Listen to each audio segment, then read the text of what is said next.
Stay Tuned Sports welcomes you to the following presentation of two possibly intoxicated idiots watching the National Football League.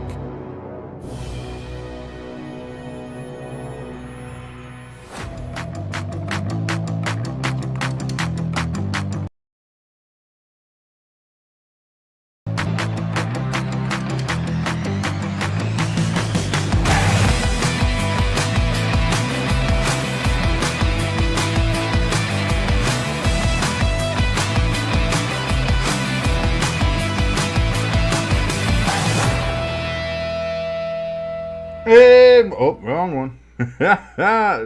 always with the technical mix-up on this one, aren't I? Hey, everybody, welcome to Stay Tuned Sports, and your boy King here, watching along with Monday Night Football for you, as the Baltimore Ravens are taking on the Tampa Bay Buccaneers, live from old RayJay Stadium, Raymond James Stadium, down in Tampa Bay, Florida.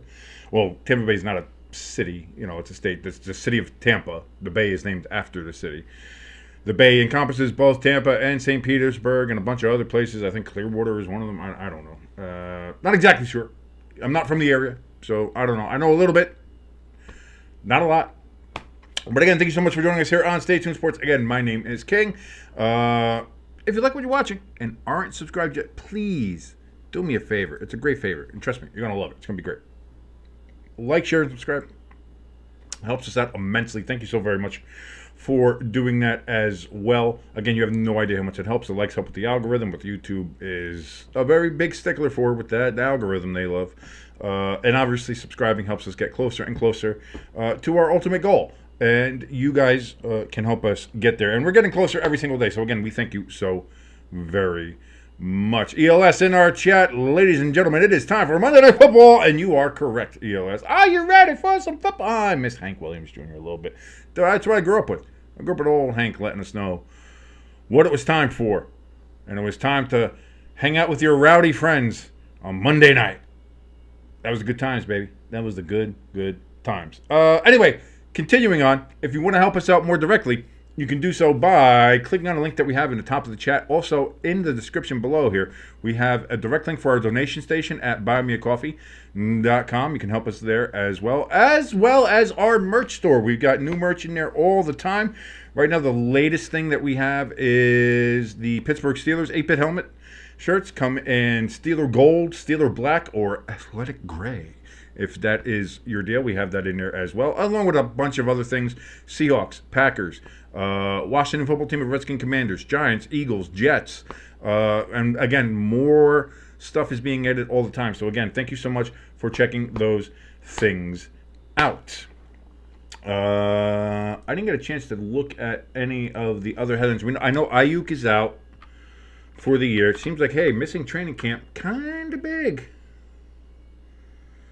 Kind of need to do that. Kind of have to go to training camp, huh, guys? Yeah, no, that seems to be the way to go. So Ayuk is out. A lot of injuries happen. Obviously, Deshaun Watson out, and that is a conversation piece around the NFL world this morning about how the Browns teammates have rallied around old massage boy himself. And figuring out what I mean, I think there's better like I understand, like I get what they were trying to do or trying to say, and you're trying to be a good teammate, and I get that. I get that part of it. I really do. I really do. But you can't sit there and say, oh, guy was a model citizen. He clearly wasn't. And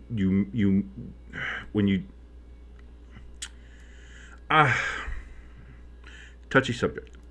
But you can't out there and say he's a model citizen. He's a man among men. He's a good man, and all that. Like you can't say that because we know that's not true. And has he been convicted of anything? No. And I think that's the one thing that everybody likes to throw. Oh, well, he hasn't been convicted. And I also understand, listen, on I'm not going to sit here and say that because I know that he wanted to fight each one of these charges by himself. Oh, wait a minute. This is on the screen, isn't it? No. He wanted to fight all of these by himself. He wanted to fight each and every case, but his lawyer came to him and told him if he did that, he's going to be fighting this until 2060 or something of that nature. So it was like he couldn't do that, so they had to settle. So the whole idea of innocent people don't settle. Well, he kind of had to. But the reason he had to was because there were so many allegations. So, at the end of the day, which way do you take it? Do you think, oh, well, he was fighting, so clearly he's innocent? Or do you be like, well, where there's smoke, there's fire? And after enough, it's like how much more information do you need? So, I guess that's the way to take it. ELS in the chat letting us know Commanders quarterback Jaden Daniels, who left Sunday's win early because of his rib injury, suffered an injury that is not considered to be a serious but does require treatment and monitoring throughout the week. I did see that they said he was going to be week to week from Dan Quinn, which you do say then further on down here, ELS. Thank you so very much. As we see the big pirate ship getting ready here for Monday night. The 49ers and Deebo Samuel has been hospitalized due to pneumonia and fluid buildup in his lungs, and there is no timeline for his return. Plus, we also know about Brandon Ayuk out for the year. On top of that, George Kittle sprained his foot and is considered day-to-day. So right when you're like, man, the Niners got to get healthy, they're doing anything but get healthy. So not great here for the 49ers. And here we are getting ready for kickoff here. The Ravens will be kicking off as Tampa Bay will go ahead and get this kickoff, and they will be the first to have the ball.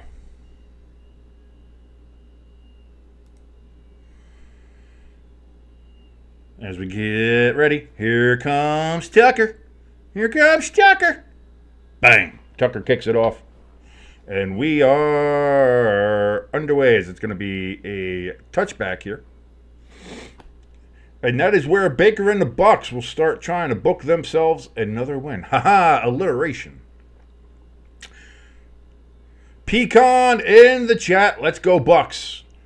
As we know, Pecan is a Saints fan, but it's rooting for the NFC South Buccaneers as well. Everybody's got to have two teams or more. Especially this time of year, especially if the team's not doing well, like my Giants. But it seems like every other team I like is also sucking. So I'm not in that space, unfortunately. Just everybody I like sucks. Plus I'm a Tottenham fan in the Premier League over in England. So I just like pain. I'm a sports masochist. Baker on first down. He's going to pull it down and run. Couldn't find anybody open, and he gets about 6 yards. Slides down, and that's going to be second down and about 4, maybe 5, depending on the spot where the officials put it, because the officials are kind of assholes. But no, it is indeed a 6-yard gain. 2nd and 4 coming up.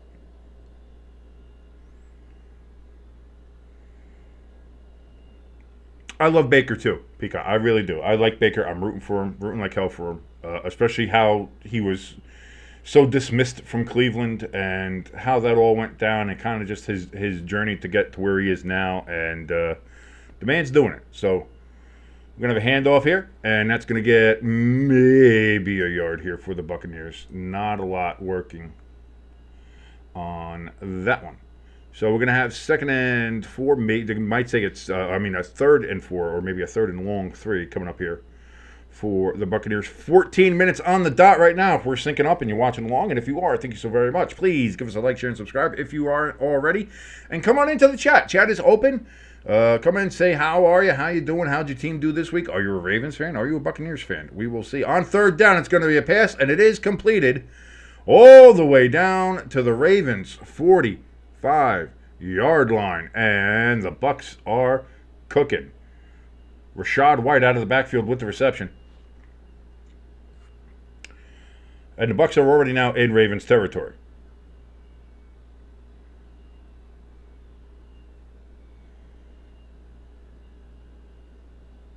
So from the 45, Baker under center for the Bucs. There we go. Trips out to his right. Got a man in motion. That looks like it was Evans. But it is going to be a handoff to White, and White's going to get, again, only about a yard. Simpson in on the tackle. Not that Simpson. He's been gone for a little bit now. So 2nd and 9 coming up here. Take a look at the Buccaneers coaching staff. Cooking up some plays. ELS once again with the Pirate. Arrgh, the Buccaneers. Again, that's going to be a handoff. That was to Bucky Irving. Buck on the Bucs. He gets a little bit more there. It's going to be more about 3rd and manageable now. About 3rd and 5. 3rd and 4. 3rd and 5 is indeed the spot here from the officials. And let's see. What plan does Baker have cooked up here? Again, from the 40-yard line. Got to get to the 35 for a first down. There's a snap. Again, it's a running play. And he's getting pushed and down just about a yard short of the first down. So, they are on the 36-yard line. It is 4th and 1. They have to get to the 35. Are they going for it? It sure looks like it, ladies and gentlemen. 4th down and 1. First big call of the game here.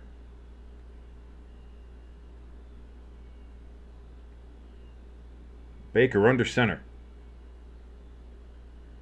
Play clock running down. Is this just going to be a chance to get them offside? Nope, they do. It's a handoff. Kind of an end around there, and they get the first down. It was a handoff to the wide receiver, Jalen McMillan. As he was in motion, quick handoff, and he gets all the way down to the 24-yard line. So an 11-yard gain when they needed just one. 1st and 10. Coming up, the Buccaneers have had 6 rushes and only 1 pass so far for the Buccaneers. Actually, they have him spotted at the 25. So from the 25, Baker's back, looks to throw. Ball is up. Caught! End zone touchdown! Buccaneers! Fire the cannons! Why is that still up there? I changed that. That's not supposed to be the Steelers. Boo. I changed that. I literally changed that.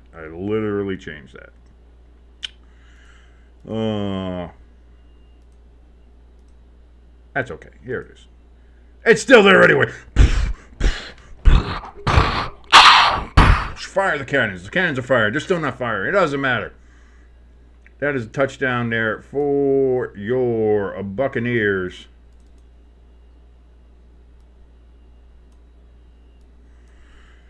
Extra point up and good. They got their 7, ladies and gentlemen. And like that, first drive touchdown for the Buccaneers.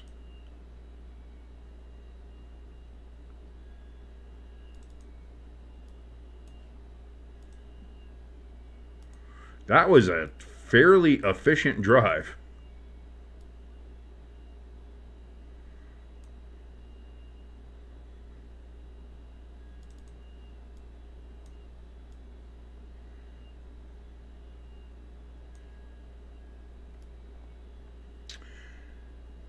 No flags yet, but we'll work on that. Pecan, so that's how it's. I know it's amazing when you see an efficiently well-run offense. It's pecan. I got to tell you, I don't know what to do. I don't know what I'm watching here. Being a Giants fan, it's kind of hard to see here. Oh, the receivers actually catch the balls. Oh, the running backs can actually get some yardage. Oh, it's a little bit creative on offense. No, wow. Crazy. It's crazy talk.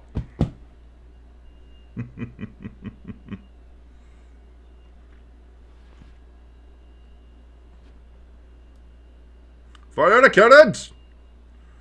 Fire the cannons.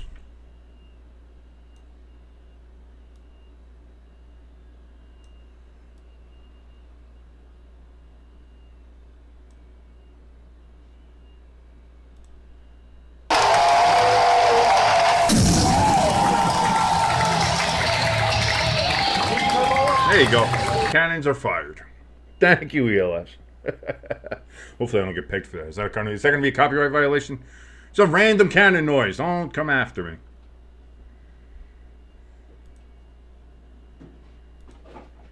So just like that, bing, bang, boom. Buccaneers up 7-0 here on the Baltimore Ravens. How will Lamar Jackson, Derrick Henry, and the Ravens respond? 10-27 into the first quarter. In case you want to sync up, and if you do, thank you very much, because if you're watching along with us, that is great, and that's what I like to hear.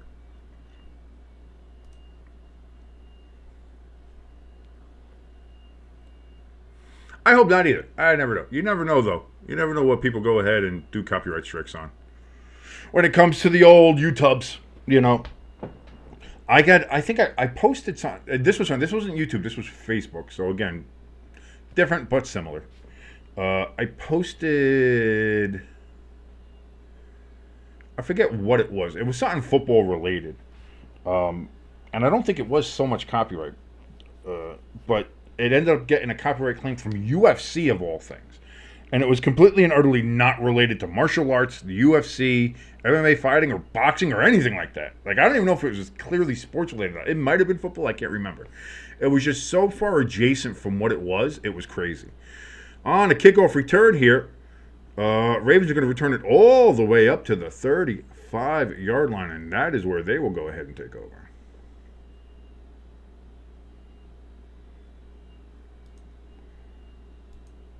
We go ahead, give them the possession ball.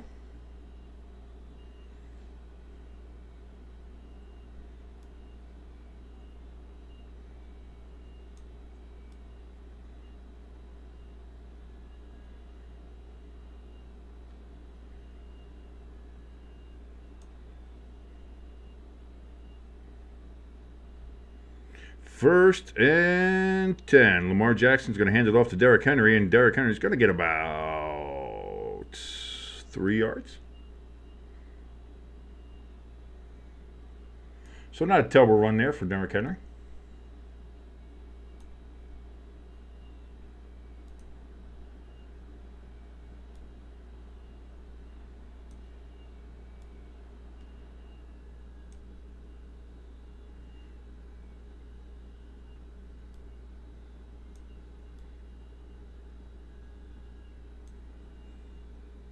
Here comes 2nd and 6. That's going to be Lamar Jackson up the middle. Runs all the way up to the 50-yard line. First down. Designed run.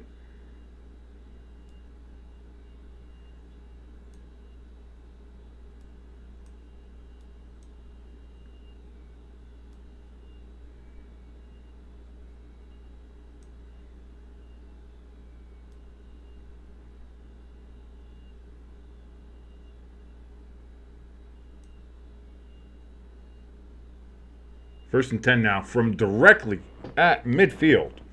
Lamar Jackson back, looks, throws. He completes it to Zay Flowers, and that's going to be another first down, 11-yard gain for Zay Flowers. And now Baltimore running down the field. Could we have a shootout here? Could this be just a pew-pew shootout between Baker and Jackson? Which actually sounds like an old Civil War kind of battle.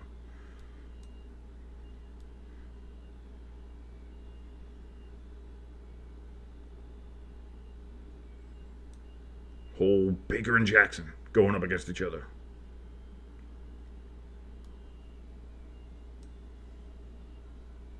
It's going to be a pitch to Derrick Henry. That's going to lose 2 yards. Oh, is the ball down? The ball's out. They're going to say that Derrick Henry was down.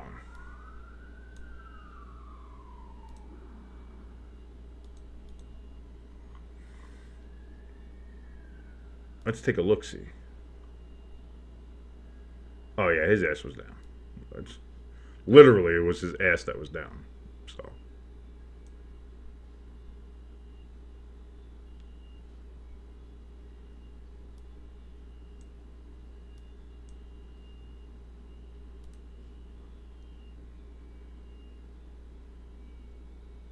Second and 11. Lamar Jackson's going to get sacked back at the 50-yard line.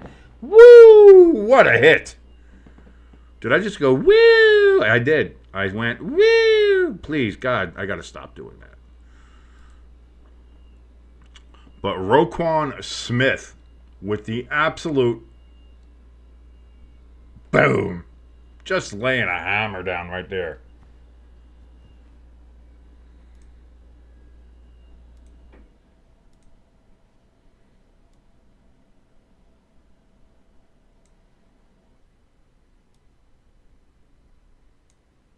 So now 3rd and 19. Long way to go here. Long way to go here for the Ravens.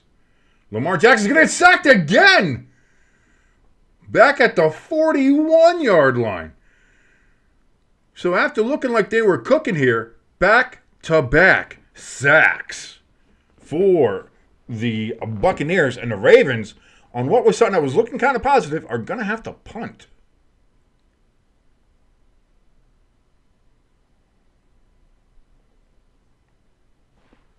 Yikes.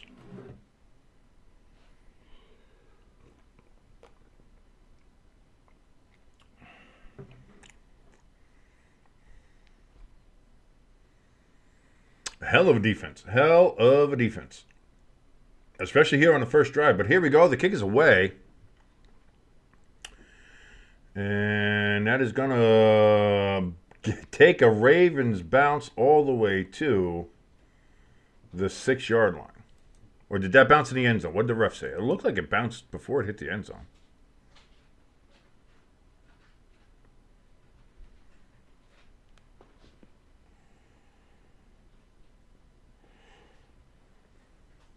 Right now, though, Buccaneers offense looking good. Defense, especially on the later part of that drive. Early on, it looked like, ooh, this is going to be a shootout. It's going to be a little bang-bang kind of situation here. But my goodness. That Raven. I'm so used to saying Ravens defense. That Buccaneers defense. Roquan Smith, massive sack. And by the way, that touchdown was now Mike Evans' 100th receiving touchdown. He's also had, I believe, I think he's had a return or also a running touchdown. But that's now his 100th receiving touchdown of his career. And only 11 players have ever caught 100 touchdowns. This comes from the NFL itself on X. Jerry Rice, Randy Moss, Terrell Owens, Chris Carter, Marvin Harrison, Larry Fitzgerald, Antonio Gates, Tony Gonzalez, Tim Brown, good old Steve Largent for the Seahawks, and now, in that club, Mike Evans for the Tampa Bay Buccaneers. Mr. Buccaneer, if you will.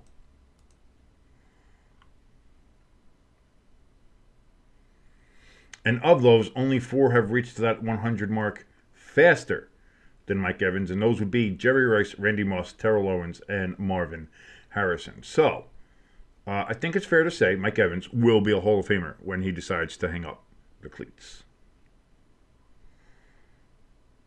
Thank you so boy, I am just, it's a Monday night, ladies and gentlemen. You can tell.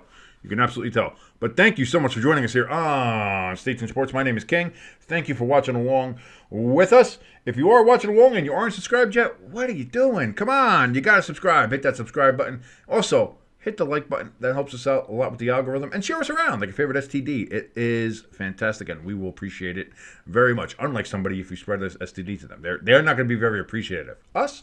We're super appreciative. Also, if you want to help us out more directly, we have a link in the top of the chat that will go right to our donation station and our merch store. Donation station, you want to go ahead and donate some money, you can go right ahead and do so. We will appreciate any amount. Right now, the current leader in the clubhouse is Bryce with his $5 donation, and his name is in the ticker. If you want your name in the ticker, you have to donate a little bit more than $5. But again, any and all donations are welcome, and we thank you so much. 1st and 10, Baker running around.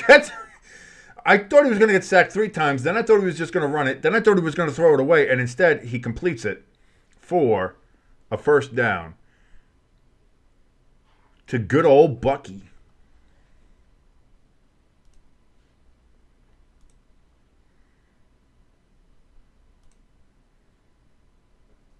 And that's the thing. This is why I like Baker. I really do love Baker, man. He just he finds a way.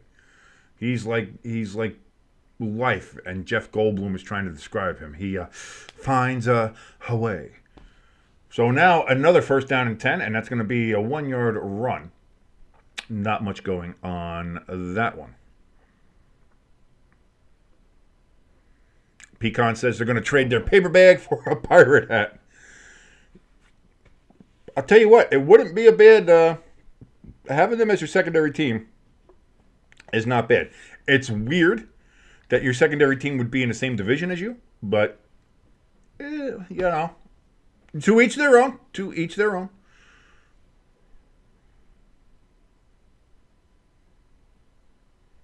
So here you go, 2nd and 9.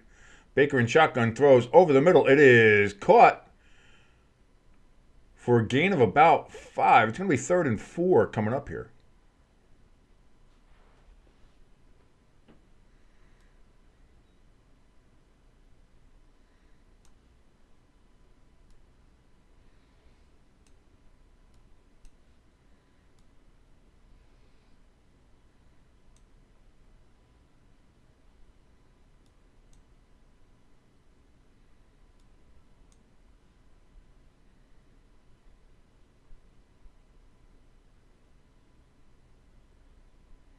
Baker Mayfield back on 3rd and 2. Looks, throws over the middle. That is going to be caught again. Well, we do have our very first flag of the evening. What is this going to be?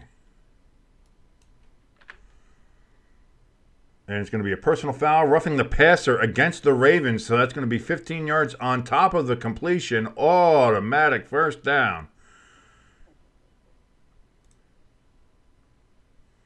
Yeah, Josh, 7-0 already. Josh is great in the chat here with us.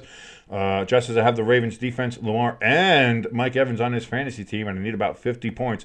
The way Mike Evans going tonight, you might get that just from him. Although that might, you know, if he does great, then the Ravens defense points out it's going to be, that's kind of a give and take situation there, unfortunately. Whoops. So now, 1st and 10 from the just inside the 35-yard line of the Ravens. Actually, it's from the 34. That's very right on the 34 there. So, again, it's going to be a handoff to White, and he's going to get about 7 yards on the carry for the Buccaneers.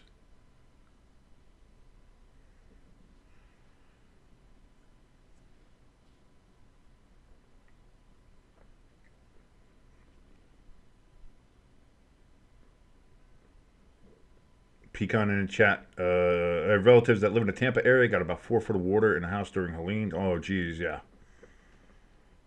That's not great. So they need a little happiness. And what? Listen, sometimes in the darkest times that you have, you know, the sports is what you need. I know, especially from this area, from 23 years ago around. I remember that time. So on 2nd and 3, that's going to be close to a first down, if not a first down. It seems from where they're spotting it, that will indeed be another first down for the Buccaneers at the 24-yard line. You know, that was the Yankees played great. They made it to the World Series, and the Mets had some magical moments. And, you know, just watching football and getting back into some normalcy after a lot of that stuff happened, like that helps. And so, like I said, even when it comes to the hurricanes, when it comes to something like that, when you're in your real darkest time, sometimes, man, just grabbing onto some sports is something that can help you out a lot more than people, I think, know or understand. So 1st and 10, that's going to be a pass to Bucky Irving, and he's going to get another first down all the way down to the 10-yard line. And the Buccaneers, I think they're going to be just outside the 10. So not quite a goal-to-goal situation, but, man, they are knocking on the door on the 2nd straight drive. Man. Bucs looking efficient. The Bucs are looking super efficient tonight. Baker's slinging it. No dropped passes. The running game, a little bit of a slow start, but they've gotten 1 or 2 good ones.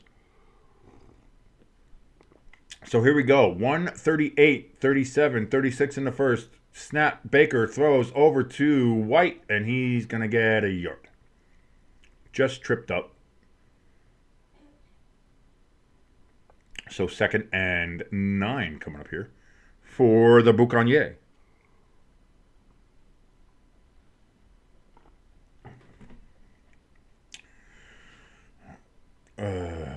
Josh the Great says, my man Lattimore would never let Mike Evans get a single ball.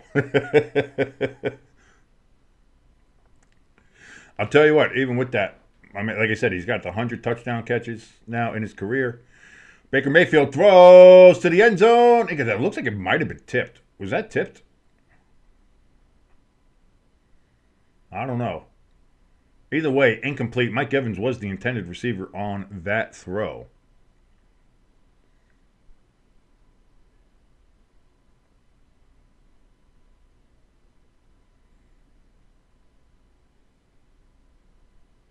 So here we go. Third down conversions.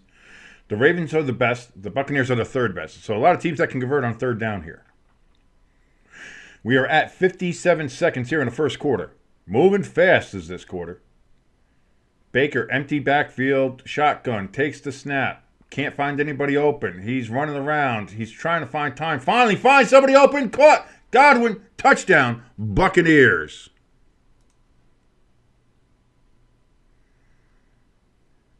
Flags down, no. Uh-oh. And it's holding against the Buccaneers, so take that touchdown off the board. Thank you, officials. Thank you, Mr. Officials, for once again reminding us that the game is not about fun, but it's about flags. It's all about flags. So that's going to be a 10-yard penalty.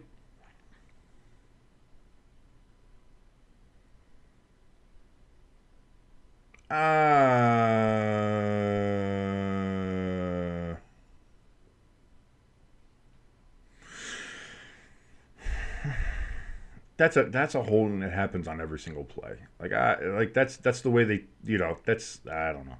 It's anyway. So now 3rd and goal from the 19-yard line.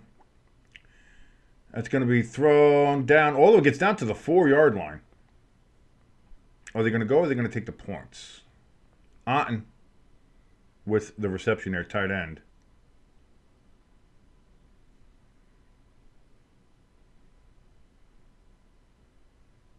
And they're going to go for the field goal. So they had a touchdown, but called back on a holding penalty, so they will settle for 3 here. Chase McLaughlin made 29 straight field goals. Broadcaster jinx, could it be?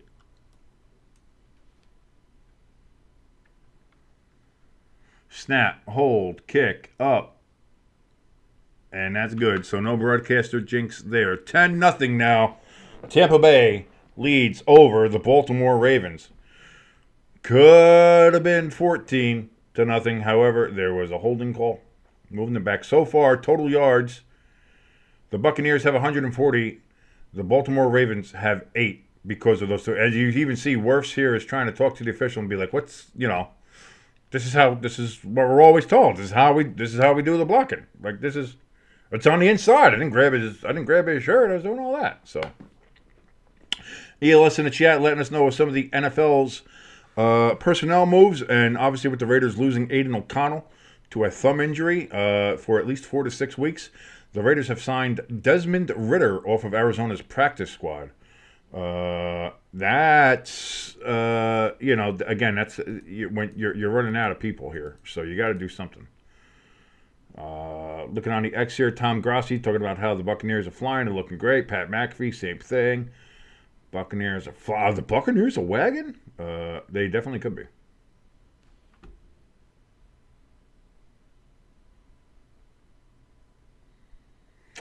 So we're going to have another kickoff, and instead they will take this as a dynamic touchback instead of trying to return it. Ravens trying to get something going here. 2 seconds left here in the first quarter.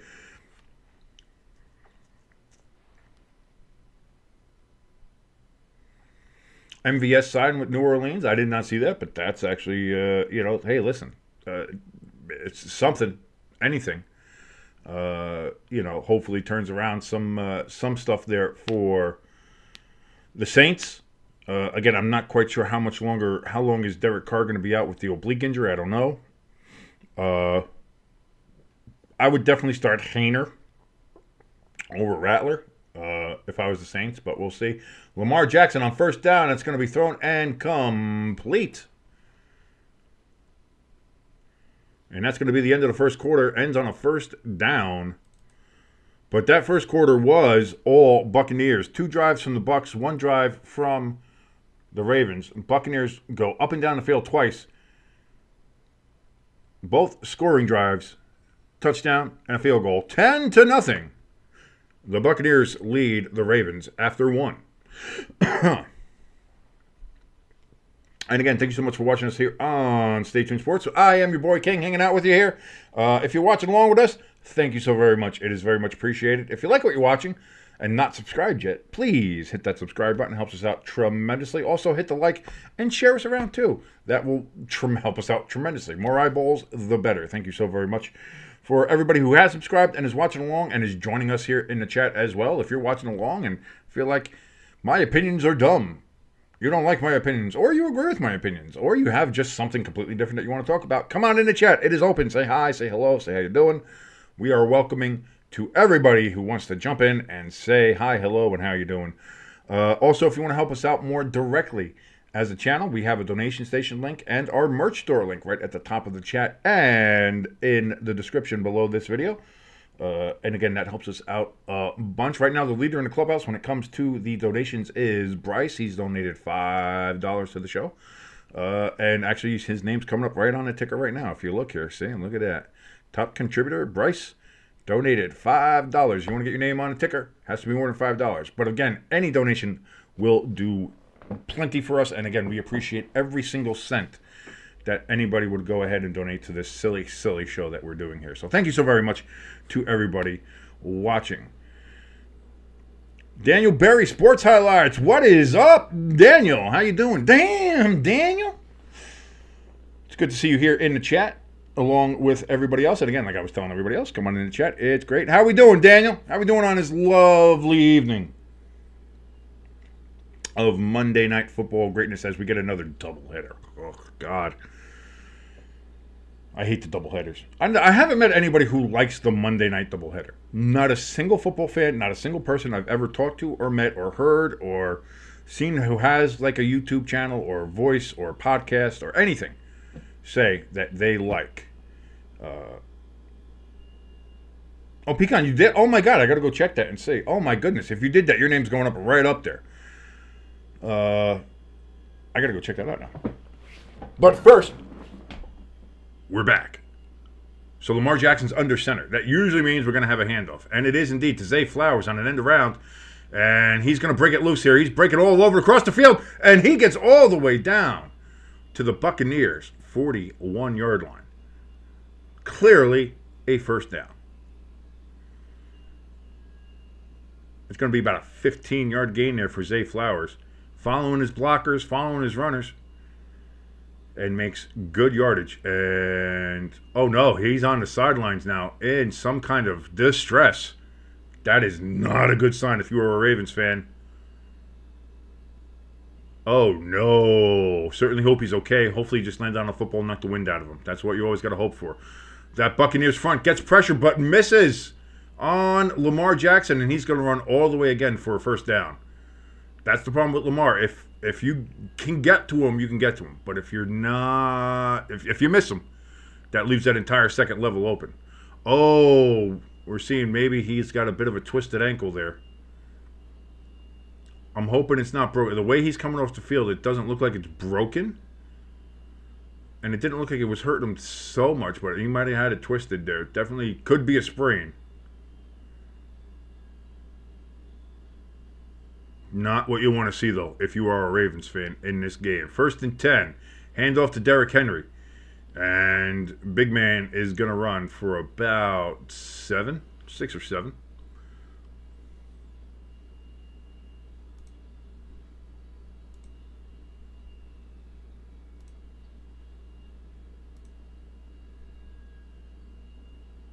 Yeah, dude, that's not great for Zay, especially if you're like, if you're looking at that, that's not great. That is definitely not great.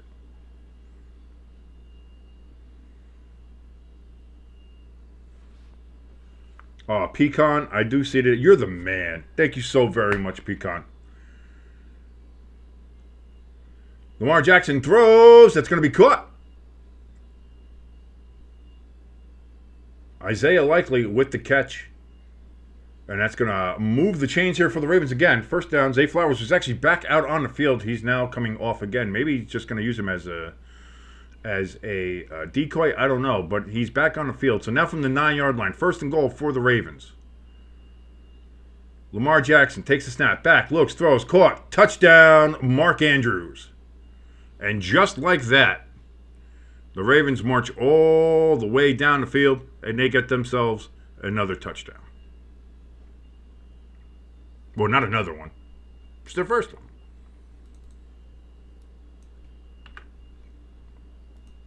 But they jump right back in this game. And now if you're the Buccaneers, man, that's where you're kind of like, man, we had that second touchdown. Kind of an iffy holding call, takes it away. Then you get a little pissed by that, I think. But here we go. Tucker's on for the extra point. Snap, hold, kick, up. And splits the uprights. And we have a 3-point game. 10-7. The Buccaneers still lead. Yeah, no, you never want to see anybody get injured. Even... Again, that brings us up to the whole Deshaun Watson conversation, because that's what it is. And I think I'll say this. I think that's the issue, and I think that's the problem when it comes to that. Like, when you want to be a good teammate, I get it. And again, you never want to see anybody injured. I don't care who it is. You never want to see anybody injured. Even if it is somebody like Deshaun Watson. Like, it's not a thing. So, if you're the teammate, if you're somebody on the Browns, all you have to do is say, listen, I'm disappointed in the fans in either booing or cheering about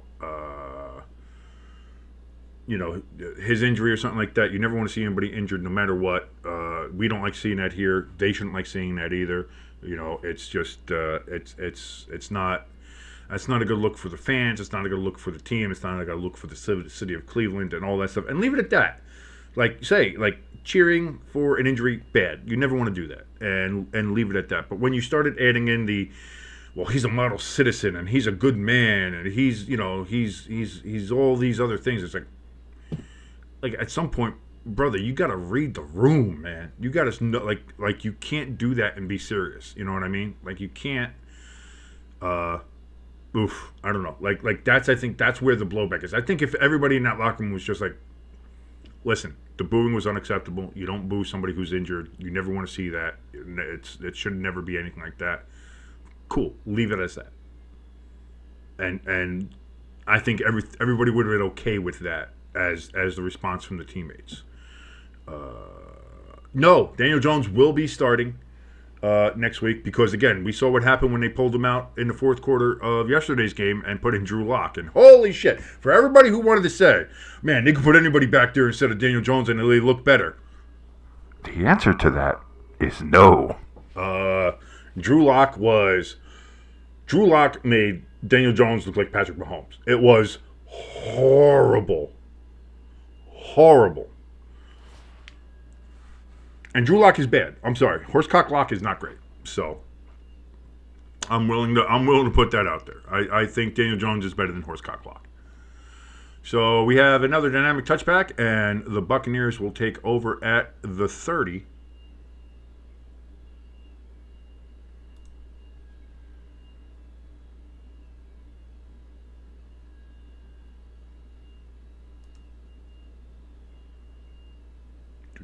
What happened to my window here?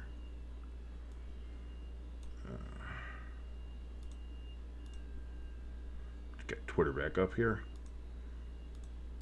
Sorry, Elon. No one's ever going to call it X. Whatever. Just it's always going to be Twitter. So that just is what it is. Who let Drew Lock in the NFL? Yeah, I know. So first down here for the Buccaneers. They're going to get about a 4-yard run.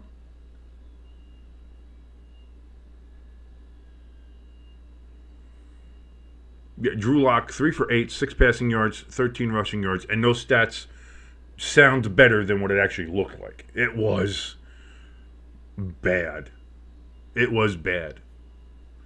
And as somebody who's used to seeing bad quarterback play, It was the worst. It was worse. Here's the thing. If you're going to replace Daniel Jones, fine, whatever, put in the Italian. But not Drew Lock. 2nd and 5. Baker's going to go down. Lost the ball. Recovered by Tampa Bay, but we also have a flag. So lots happening. Baker tried to escape some pressure. Fumbled. Recovered by Tampa Bay. But in the midst of all that, we got a flag. So what do we got? We have holding on the defense. Holding on Baltimore. So that's 5 yards, but an automatic first down. And that will keep moving and change there for the Buccaneers. Giants to rebuild. Josh, I've said this maybe once or twice, especially on the podcast on Wednesdays. Stay tuned, sports. If you watch us and listen to us, I would suggest that. But I've said this. What I would do is I would obviously keep Malik Neighbors and I would keep Dexter Lawrence on the defensive side of the ball. Outside of that, everybody gets fired, from the GM all the way down to practice squad guys. Get rid of fucking everybody. 1st and 10, run for about 2.5, 3 yards there for the Buccaneers. Get rid of everybody. And almost, if I'm Mara, I'm starting over as if it's an expansion team. Hey, Giants had their 100th year. Cool. For year 101, clean slate. Let's start like we're a brand new expansion team. And start from there. Because this team has so much wrong with it. Joe Shane, I didn't think anybody could be a worse general manager than Gettleman. Again, I know a lot of people out there are like, nobody can be a worse quarterback than Daniel Jones. Drew Lock steps in. I didn't think anybody could be a worse GM than Gettleman. Joe Shane steps in. So, get rid of everybody. Daboll out. He can't call plays for anything. I think he was trying too hard to be the smartest guy in the room. 3rd and 3 coming up here for the Buccaneers after that run. Sorry, I'm too busy talking about my Giants. Fucking, just get rid of everybody. Get rid of absolutely everybody. And just start over. That's all. That's all. Start over.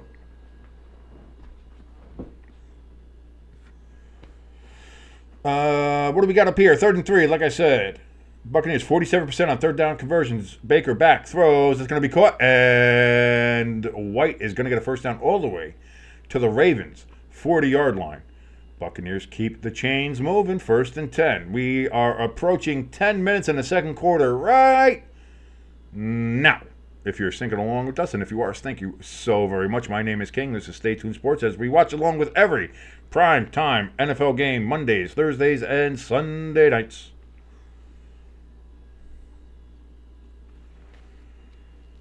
This year it's not just defensive-driven teams, it's running teams. If you run first, you're in a good spot. This is turned into a rushing league this year in 2024. And here is White with the rush, and he's going to get 8 yards, maybe 9 on the extra push there. As again, they're going to give him 8. As the Buccaneers offense is just moving against this Ravens supposedly top-tier defense. I say supposedly because they are a good defense, but the Buccaneers are moving it.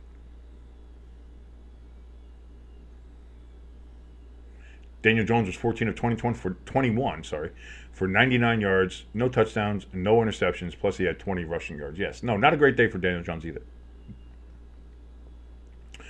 Baker dumps it off, gets it to his tight end, Cotton. And that's going to be a first down. Again, Baker's bacon.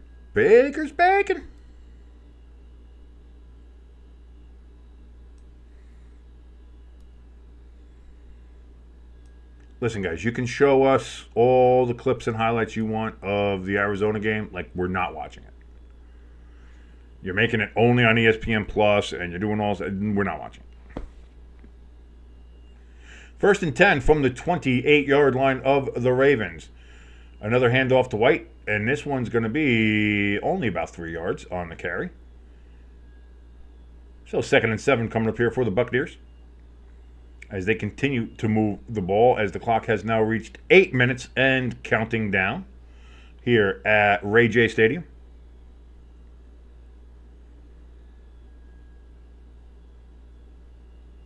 as we see everybody in the huddle here. I see Gadecki, the offensive lineman, has got himself a Guardian cap on. They got to find a better way with the metallic helmets or shiny helmets, because that is glaringly kind of different. So I don't know if you use like more like a plastic wrap or something. But big pass out to the back of the end zone. Oh, had Mike Evans. Difficult catch possibility, but dropped. Oh, no, and Mike Evans is down. He's grabbing his hamstring. Oh, no.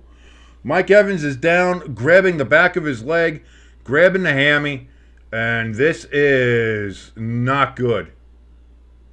If you are a Buccaneers fan or just a fan of good football and good football people, Mike Evans is down. He kind of stuck his leg hard into the ground, his right leg there, and that's the one he grabbed coming up.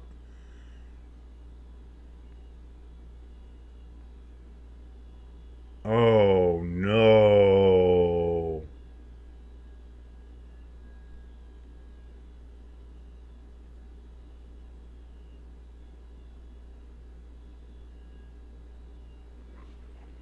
Yes, Josh, in the chat, the creamsicle jerseys are made. I do love the Bucco Bruce jerseys. I always have, always will. I'm not going to go as far as to say that they should be permanent ones, but they should be the permanent alternate uniforms. They should be the permanent throwbacks. They should always be able to wear them at least twice a year. Kind of different than I think the Denver ones should be their main ones, the throwbacks that they wore. Same for Seattle. I think Seattle's throwback should be their main ones. Just swap out the old Seahawk for the new one. That's the more sleek and mean looking one. Whatever.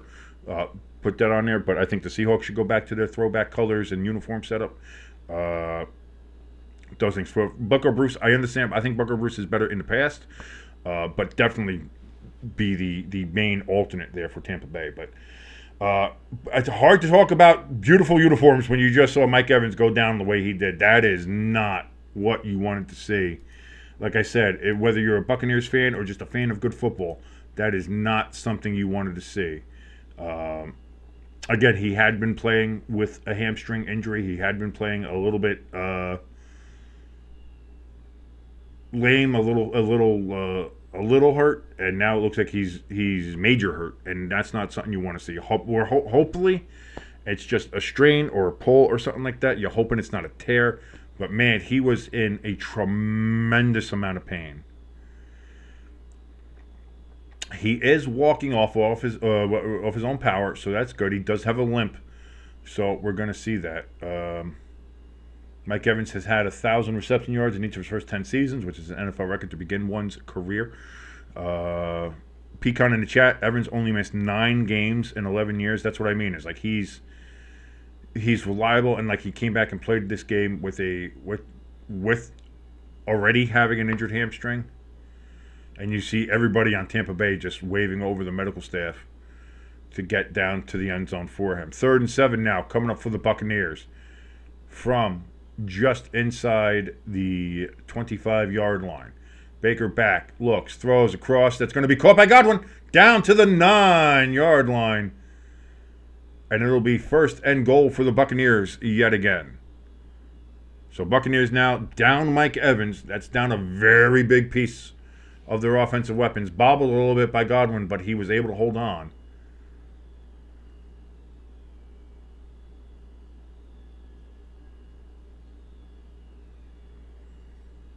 Yeah, Josh getting a notification from ESPN saying that ESPN sent him a notification. Mike Evans in the red zone. Well, he was in the red zone. He just also happened to stay down there, which was not great. So 1st and goal is going to be handoff here to Bucky Irving. Gets it down to around the 3.5-yard line. 2nd and goal coming up here for the Buccaneers, as they're looking to once again extend their lead to 10 points. Chris Godwin through week 6 has 324 yak, which is the most in the NFL by a wide receiver. So again, the Buccaneers offense is indeed potent, as we're seeing in this game so far against the Ravens, whose defense is not bad. Baker takes a snap. He's got all the time in the world. The offensive line helping him out. Throws an interception in the end zone. He had all the time. He was trying to find somebody open, and instead throws a pick Oh, no. Marlon Humphrey with the pick for the Ravens in the end zone. And the Ravens get the ball on the 20-yard line. Now with a chance to tie or take the lead against the Buccaneers. That's a bad mistake you cannot make in that situation. Oh, boy.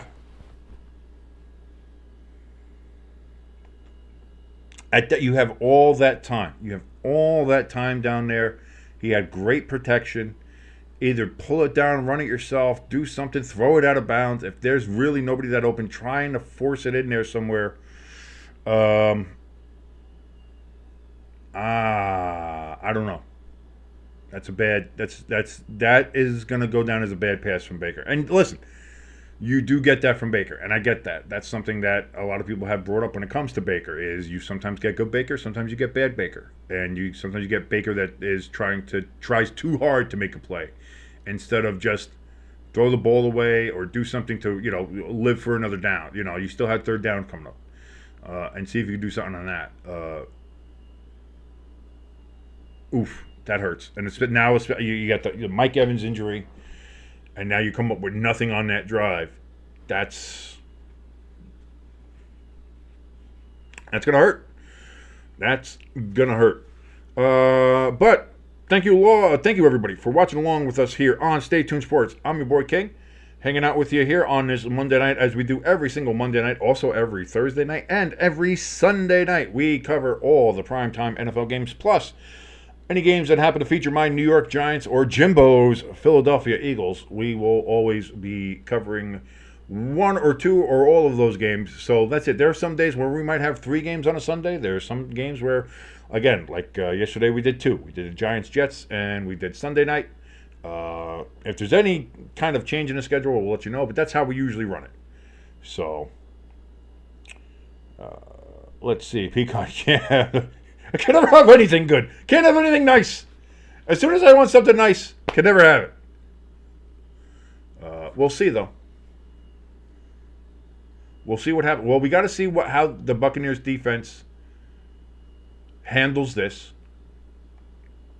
How the Ravens do on this drive. And let's see what happens here.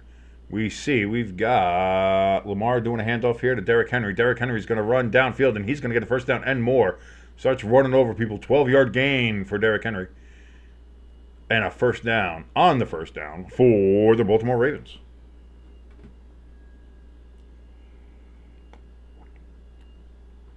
I'll tell you what, you get a big man running downfield like that. You don't want to be the one to try to stop him.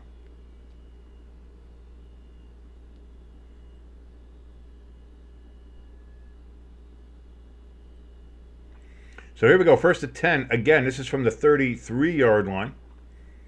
Lamar Jackson back, looking to throw, getting chased, flushed out of the pocket, throws all the way downfield, and that's going to be caught. And that's going to go down to the 20, to the 15, to the 10, to the 8-yard line. Bateman with the catch. 1st and goal, Baltimore Ravens. As Josh has now gotten a notification that Lamar Jackson is now in the red zone. And indeed he is.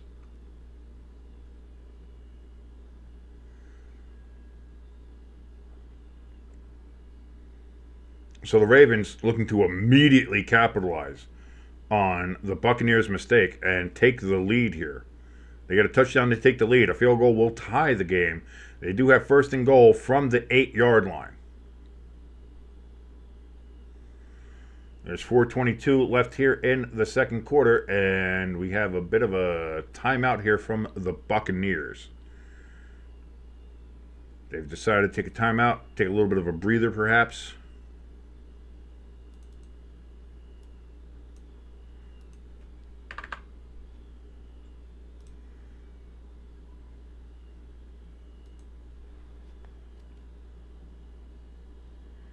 Let's take a look here and see.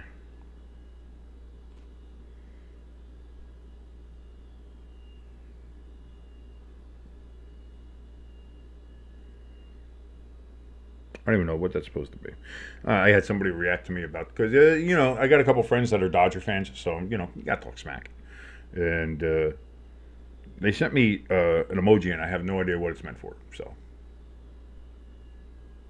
Maybe to kick my ass. It's a leg. So, I don't know. Anyway, first and goal. Lamar Jackson under center. Play action. Now rolling to his left. Looking for somebody open. He's getting chased, and he throws it out of bounds. Which is perhaps what Baker should have done earlier on.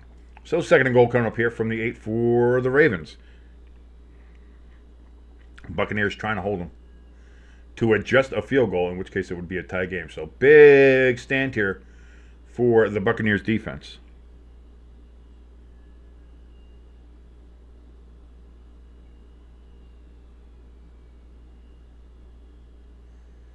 Coming up here, second and goal.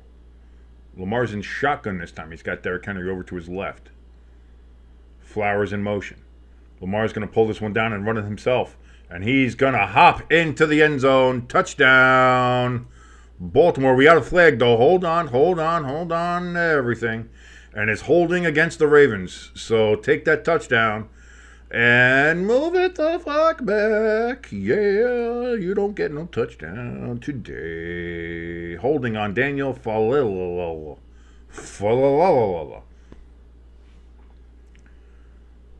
So let's see here.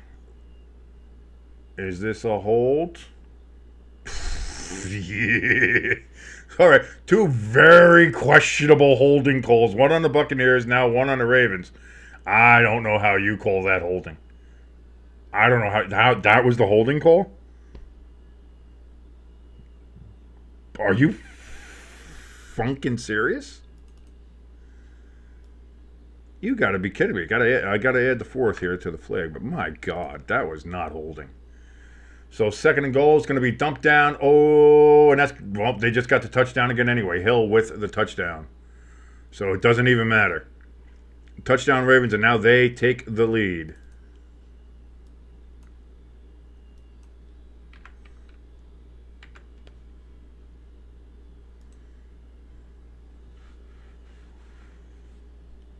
Moving 10 yards back, didn't matter. Justice Hill followed his blockers, leading the way. And the Ravens are an extra point away from having a 4-point lead here on the Buccaneers, despite the Buccaneers playing very well for the whole early part of this game. One mistake by Baker. A couple plays later, bang. It is up, and it is good. And the Ravens now lead the Buccaneers 14-10.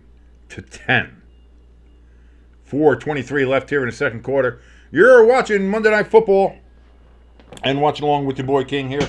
Thank you so much for watching along with us here at Stay Tuned Sports. If you're watching along and like, hey, who's he talking to? He's mentioned all these people. He's mentioned Pecan. He's mentioned Jockster Grade. He's talking about this ELS guy all the time. What is he doing? It's because these guys are in our chat. If you want to join us in the chat, it is open. Come in, say hi, say hello, say how you doing. Join us in the chat. It's great in here. Great conversations, great people. Also, if you're watching along and you're not subscribed yet, why not? Go ahead. Hit that little subscribe button. Bing! Do that. Also, give us a like, give us a share us around like your favorite STD. We are very appreciative of that, and thank you so very much for all they do, for all the likes, for all the shares, and for all the subscriptions that we've gotten. Thank you so very much. It means a ton to us. Also, if you want to help us out more directly, we have links for our donation station and our merch store right in the top of the chat and in the description down below this video. Right now, the leader in the clubhouse when it comes to the donation is Pecan. Pecan has given us $15. He is down there in the ticker. Right now, if you want your name in the ticker, donations have to be higher now than $15. That is the limit for that. But again, any donations will do. Anything is great and very much appreciated. Thank you so very much. Even if it's 5 cents, we don't care. Just showing that amount of love monetarily to us means the world. Thank you so much. As we get a commercial for the Giants and Panthers game, and I got to get up early to watch that. I got to get up early to broadcast that. Like, come on. Like, this is, being a Giants fan is hell. Being a Giants fan is hell. You want to know what hell is? It's being a Giants fan. Last 13 years, being a Giants fan is fucking hell. Just in case you wanted to know. Just in case you wanted to know. It is the worst. As you see some of the good work that the Glazer family's doing there from the Tampa Bay Buccaneers, donating $1 million to both the Hurricane Helene and Hurricane Milton causes, and trying to help out the Tampa Bay and Central Florida area after they just get hammered twice. Once by Helene, which was more of a glancing shot and hit more northern Florida, and then you have Milton, who was just a bastard running right through the middle of Florida. Chief Asset back in the chat. What is up, brother? Good to see you again. Thank you for joining us this evening, or for you this morning. As you know, hey, it's Tuesday morning over where you are. So this is Tuesday morning football. Great to see you back in the chat. We are just watching here as the Ravens just took the lead over the Tampa Bay Buccaneers. Tampa Bay was up 10-0. The Ravens have scored 14 unanswered points. Mike Evans out of the game currently with the hamstring injury, and he is now out officially for the rest of this game. So no more Mike Evans for the Buccaneers the rest of the night. 4:23 left here in the second quarter. Buccaneers have the ball at the 30-yard line. Here's the snap from Baker. That's going to be a handoff, and it's going to be a big run. It's going to be another big run all the way up to the 47-yard line.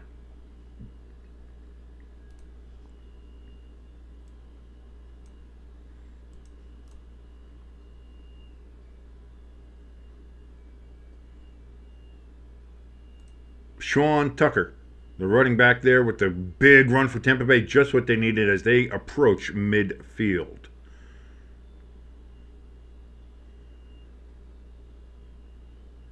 We're under 4 minutes now. 3:52, 3:51, 3:50 if you're watching along here. And if you are, thank you so very much. Baker Mayfield, handoff again to Tucker. And this time he's going to get just about a yard as the Ravens are there to stuff him on the left side of the line. Chief Asset was not expecting the Buccaneers to win with or without Evans, unfortunately. That's where you and I differed. I had picked the Buccaneers to win this game during the Friday forecast, which again you can watch every single Friday here on Stay Tuned Sports, where me and Jimbo go ahead and make our picks and predictions for every NFL week. I had picked the Buccaneers. I felt like this was a game that they could win. They're at home. And in the early part of this game, it looked like that. Baker Mayfield on 2nd and 8 throws, and that's going to be incomplete. Third down coming up here for the Buccaneers. Trey Palmer was the intended receiver. Hit him in the hands. The ball looked like it might have been tipped at the line, but still, hit him in the hands. I'm sorry, that wasn't Trey Palmer. That was Godwin. I thought I saw a 10 out of 14. That's my fault. That is my fault.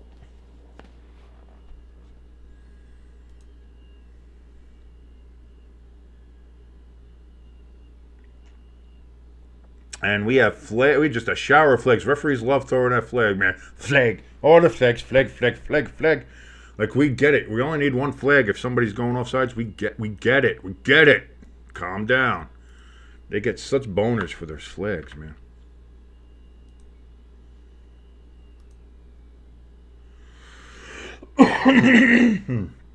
Josh the Great talking about his fantasy team here in the chat. Baltimore defense, which he needed to get some points there. They already have 7 points for him. And he needs 13 more points to get the win this week in his fantasy league. We'll see. We'll see. It's coming down to the nitty-gritty. That interception in the end zone certainly helped a lot. 3rd and 13. Baker Mayfield throws down the field. And it is indeed picked off again. Another interception. That's going to help you there, Josh. So Baker now, the last 2 possessions, has thrown 2 interceptions. And now, in this game, which earlier on looked like it was going to be... and there is an injury for Baltimore on the field now.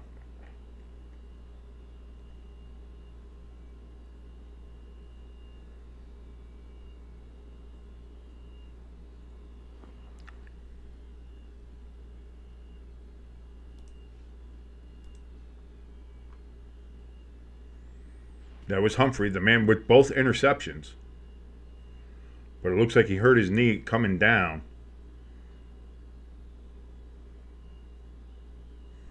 kept the ball off the turf, so it is a good pick. It's a good pick, but he is hurt. But now the last 2 drives, Marlon Humphrey has been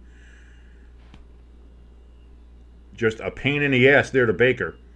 And now the Ravens have a chance to really blow this game open after the Buccaneers had seemed like a massive chokehold on this game early on, leading 10-0. Could have been 14-0 if not for a bad holding penalty called against them by the officials. Settled for a field goal. And since then, the Ravens went down the field, scored. Baker had 2nd and goal through an interception in the end zone after a Mike Evans injury. Ravens went all the way down the field, scored even after they got a bad holding call against them. Next play, they just went and boop, scored a touchdown. And now we have another Baker interception. So things all of a sudden falling apart here for Tampa Bay. As Pecan, who was rooting for the Buccaneers kind of as their second team, especially because of Baker Mayfield, now says, or he, sorry, did I misgender somebody already? Jesus Christ, I'm going to get canceled. God, I'm going to get canceled. Pecan in the chat said, I wasn't meant to have nice things after they were talking about being a Saints fan, but kind of rooting for Baker and rooting for the Buccaneers as a secondary team. And all of a sudden, everything's falling apart for us, Pecan. That's all I got to say. I have no idea what's happening to poor Baker. But Baker, who was cooking early on in this game, is now not.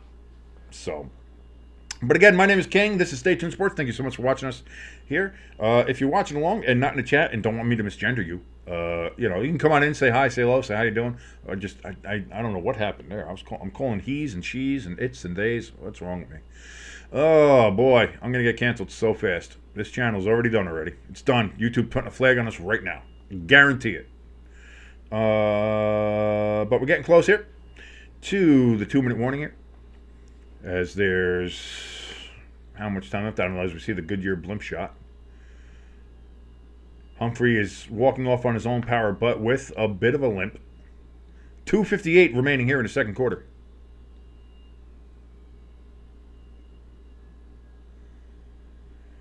We got a handoff, and that's going to be good for about 3 yards.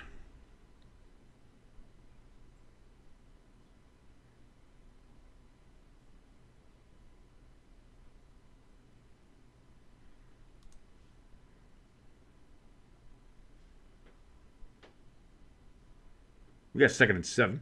I was right on the 3 yards. Look at that. Lamar Jackson calling out maybe a change in play or a protection call. Not quite sure.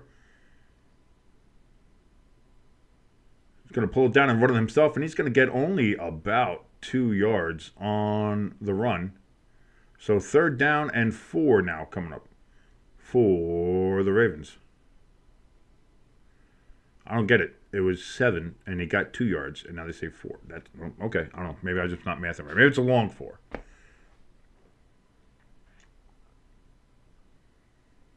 As Baker's looking over his interceptions and is like, I don't know what happened.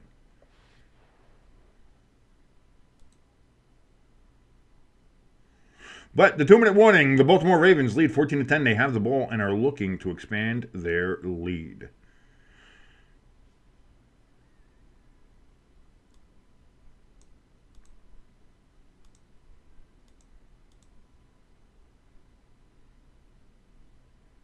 By the way, Marlon Humphrey apparently is the only cornerback that has 4 or more interceptions this season as it stands right now.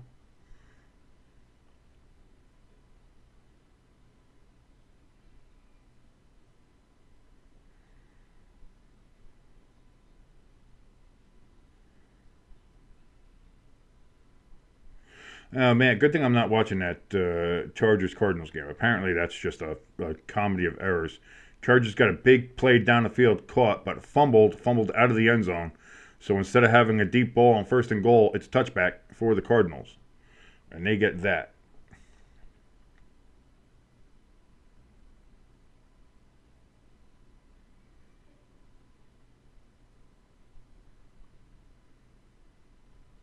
As we mentioned, Mike Evans ruled out for the rest of the game.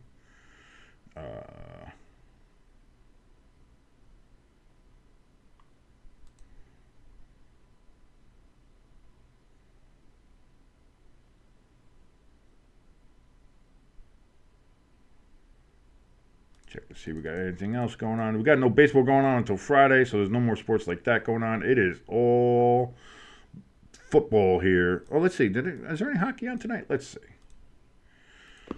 What's my Puck boys doing here?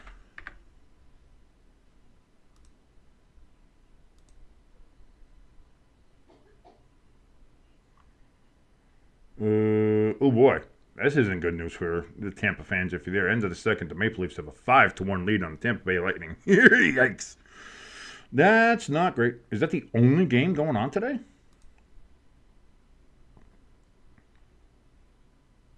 That's the only game. You have one game, and it's in the same a team with the same market as a Monday. Come on, NHL, you're better than that. But still, not great times in Tampa right now. Back from the 2-minute warning, Lamar Jackson, 3rd and 5. He's in shotgun. Justice Hill over to his right. He's back. He looks. He throws. It's going to be caught and completed to Isaiah Likely. First down. They move the ball. They are now across midfield.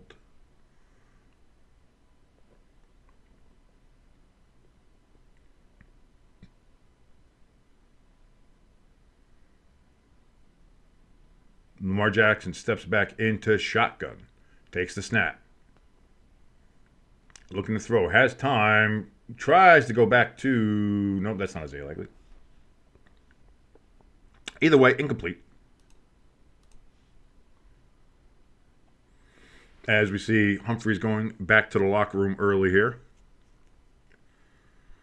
Aguilar was the intended receiver on that last throw. Josh the Great in the chat. Who on earth would watch two circuses go head-to-head when the top teams in their conferences battle it out? Man, the Maple Leafs they're always they're a fun see you next year kind of team, aren't they? Next year is going to be the year, and it's always going to be next year. So, 2nd and 10. Lamar Jackson back, looks, throws. That's going to be complete. And going to be about 4 yards short, but we got flag. Flaggy. Personal foul, roughing the passer on the Buccaneers. 15 yards, automatic first down. Britt is the one who is charged with it, as they're saying he put the crown of his helmet inside Lamar Jackson's cheekbone. And I mean, whatever. We all know that the roughing the passer calls are kind of soft now anyway. So, I mean, it's just something we know. It's something we all accept. It's just something we have to live with and deal with on a daily basis. No point in complaining about it now. It's already done. So now 1st and 10 from the 28-yard line of the Buccaneers. Lamar Jackson back, looking to throw. Goes deep over the middle, wide open, Mark Andrews. And that is going to be a 1st and goal from the 8-yard line. Plenty of time here for the Ravens. They have all 3 timeouts and 109, 108, 107 on the clock. Continuing to count down if you're syncing along with us. And I certainly hope that you are watching this game along with us. We appreciate you watching along. Thank you so very much. If you like what you're watching, please give us a like, give us a share, give us a subscribe. That helps us a lot. You see that little notification bell? Hit all notifications on it. And you'll know whenever we have a video popping up here for you. 1st and goal from the 8. Lamar is in shotgun. Buccaneers showing blitz. It's going to be a handoff here to Justice Hill, and he's going to lose 2 yards. And we have a flag in the area of holding.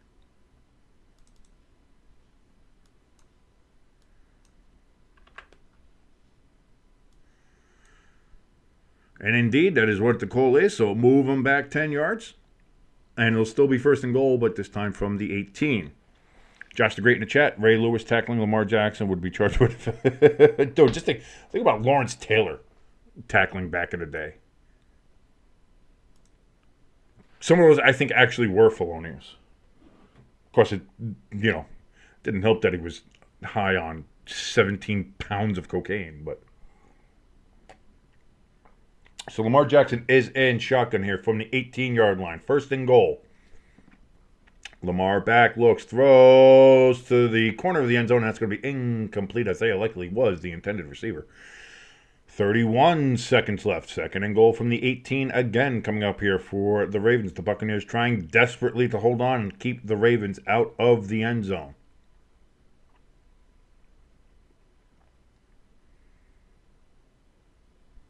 As we look at the Ravens offense huddling on the field, coming up with what they hope will be a scoring play on this second and goal. As we see Derrick Henry on the sideline. Buccaneers defense, they're calling out what they see. Here's going to be a handoff to Justice Hill, and Justice Hill is going to gain about 5 yards. But we have a flag.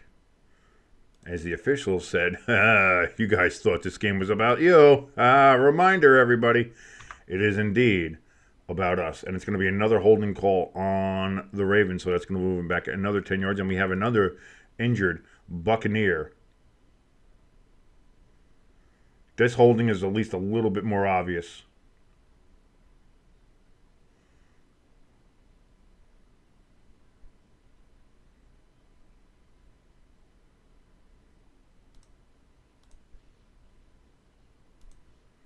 As we see a very long slow-mo of Lamar complaining, that doesn't help in figuring out who's injured on the field.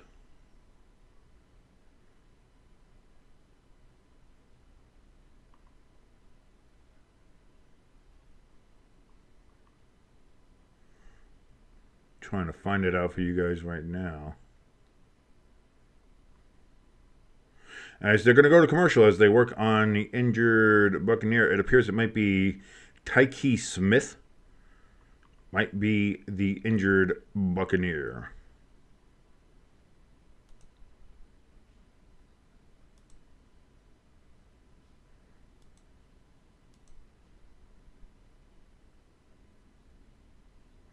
Pecan agrees with Josh that Ray Lewis would indeed be charged with a felony in today's day and age in the NFL. Like I said, anybody would. Like you look at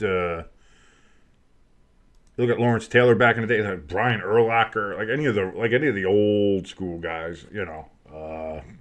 Dick Butkus, I think, actually did murder people on the field. So they're, you know. Oh, just the way some of these boys used to hit, man. Reggie White. Carl Banks. I think about a lot of Giants in the Big Blue Wrecking Crew, like Carl Banks, Lawrence Taylor, Harry Carson. Harry Carson was a menace, man. I think back, not even linebackers, just defensive, like Ronnie Lott. Ronnie Lott was known for ending people. My man just ended people. He's like, hey, cut my finger off so I can play. Like, he was that kind of psychotic person. Like, that's kind of who you want on defense. You want a psychopath on defense. Controlled psychopath. Like, you know, don't actually murder anybody, but make them think you are, and they'll drop the ball, you know. As we took a look at Joe Buck and Troy Aikman saying some dumbass shit. 26 seconds left here in the second quarter. 14-10. Ravens driving here. They have a third or second and goal will be coming up again, but they're going to be moved 10 yards back as they just had a holding call. So it'll still be second and goal, but it is from quite the ways away. I think it's going to be like the 28-yard line. They put Derrick Henry back in there, and indeed, from the 28-yard line, second and goal for the Ravens. As it's going to be thrown out to Justice Hill on a sweep here. He's going to get down back to the 18, and we have another flag. Oh, Jesus.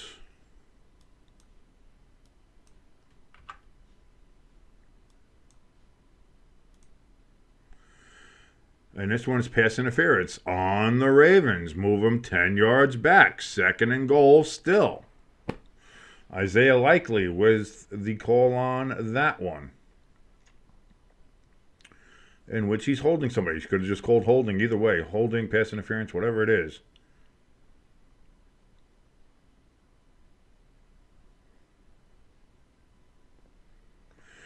So 19 seconds now, still second and goal, but now from the 38-yard line.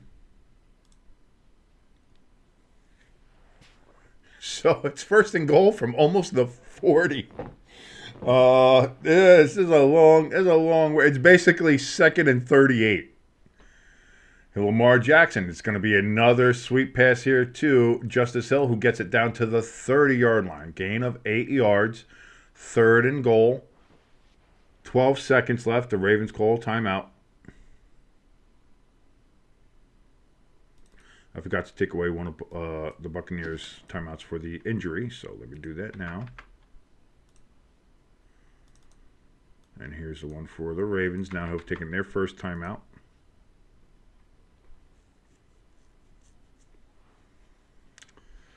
As we see some of the highlights there. And again, great blocking by the Ravens offensive line on their touchdown, on the runs. They've done very well in this game. But here we go. 3rd and goal from the 30 coming up here. Josh, great. Refs are winning the MVP. The refs win every game. They're always going to be. It's all about them. In case we ever forgot, it's about the stripes. It's about the stripes and the flags. Snap. Lamar Jackson back. Looks. Throws over the middle. It's going to be caught by Aguilar down to the 10. But he will be stopped there. 7 seconds left. Ravens will use their second timeout.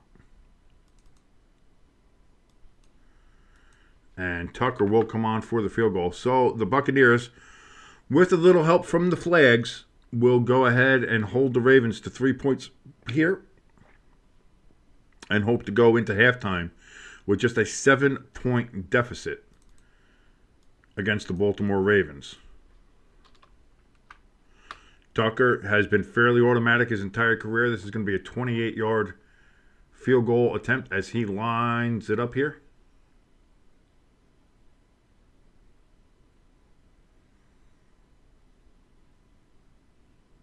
Waiting on the snap. Snap, hold, kick, up, and it is good. And so, in a half that was looking like it was going to be dominated by the Buccaneers and their offense and Baker and how they were playing in their defense, which was murdering Lamar Jackson early on. That first quarter was all Buccaneers. I believe they had 137 yards to the Ravens 8 in the first quarter. It has been all Ravens here in the second quarter. 2 picks of Baker, 17 points as they lead now 17-10 over the Buccaneers, getting 17 unanswered.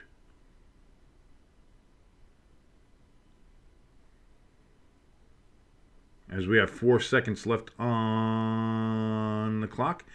And since there right now, it stands with the Ravens have 233 yards to the Buccaneers 219. So now the Ravens have more yardage than the Buccaneers do overall after the Buccaneers in the first quarter were dominating the Baltimore Ravens.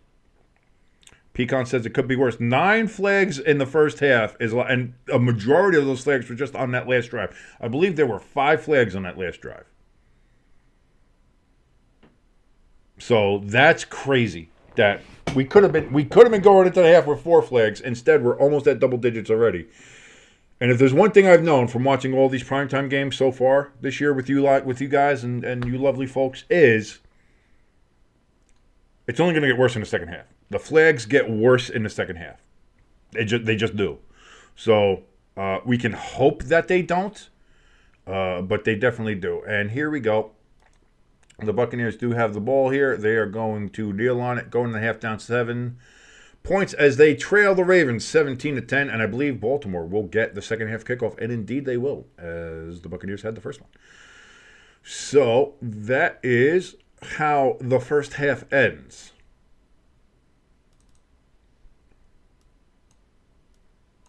Could have been worse for the Buccaneers. Could have been worse for the Ravens if you think about it. With the way, the Buccaneers should have at least had another touchdown on where there was a bad holding call against them.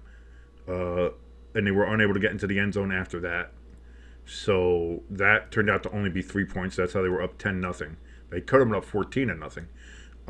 And then you had the interception in the end zone, which then could have at least gotten you to 17-7 at that point.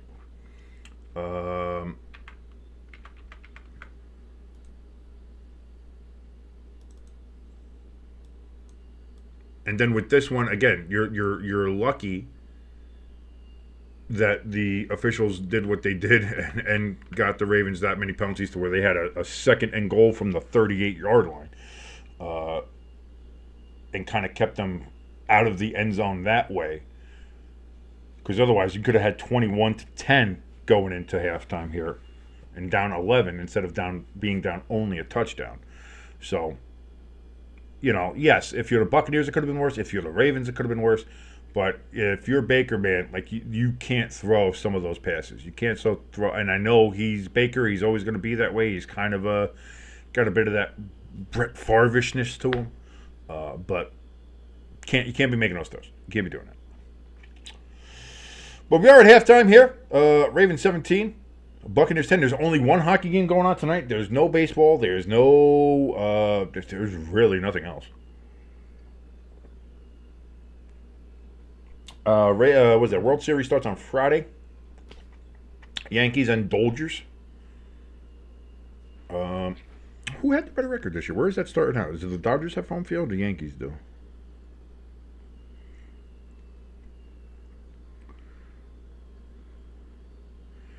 Let me check that out.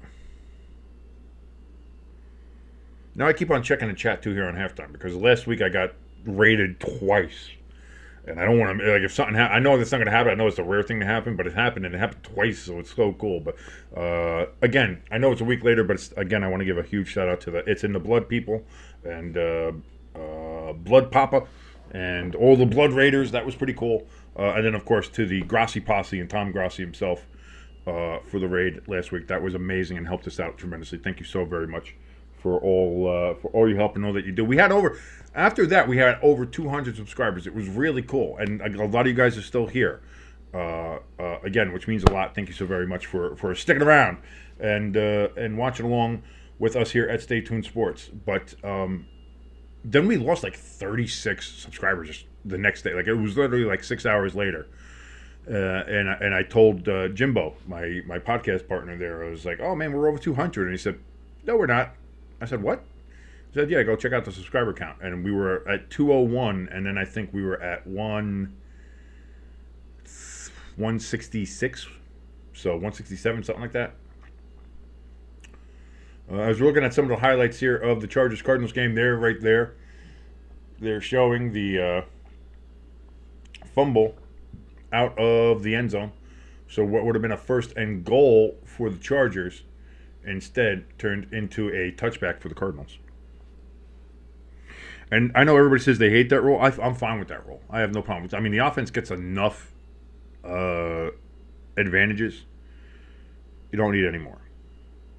I would leave that one for the defense. But, okay, so the Dodgers have home field advantage for the World Series as I check this out. And that'll be on Friday and Saturday. We'll be out in L.A. Monday and Tuesday and Wednesday we'll be at Yankee Stadium. And then the following Friday and Saturday, if necessary, we'll be back out at Dodger Stadium. So that's going to be the World Series setup. As there is my beautiful, lovely bride. Hello. I love you.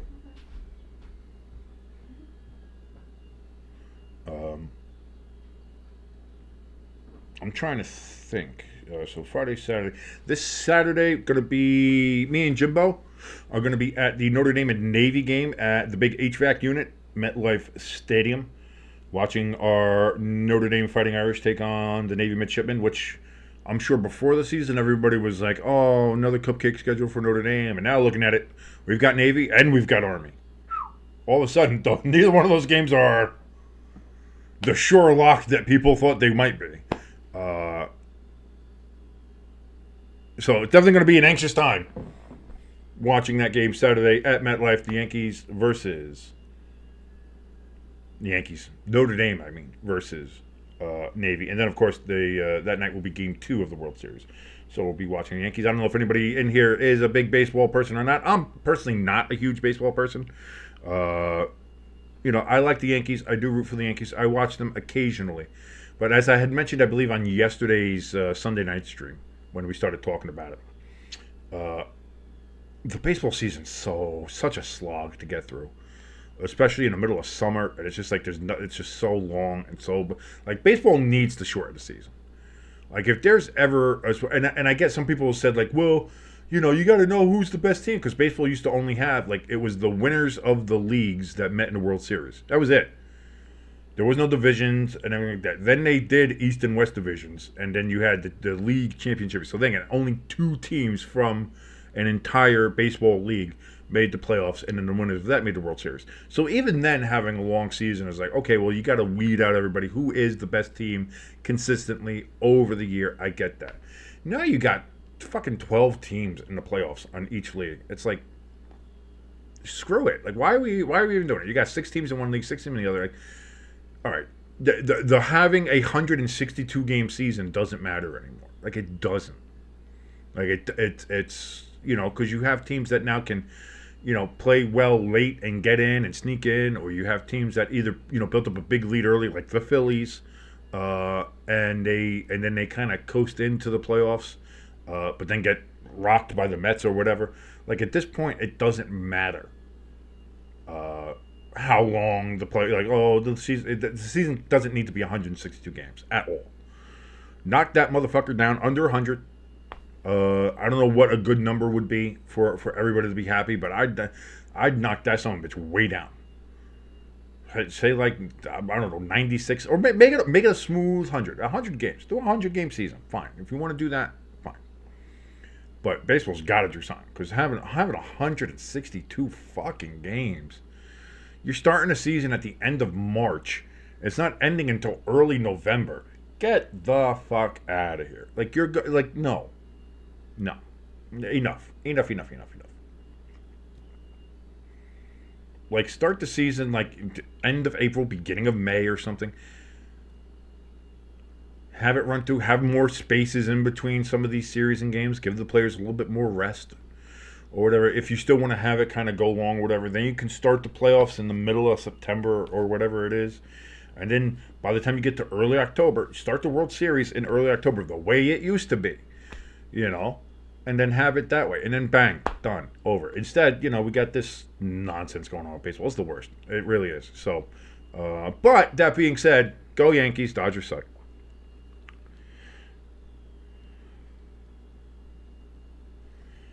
Let me check. Let me see what's going on. Maybe we'll check in on the Cardinals game here, just to see what's going on.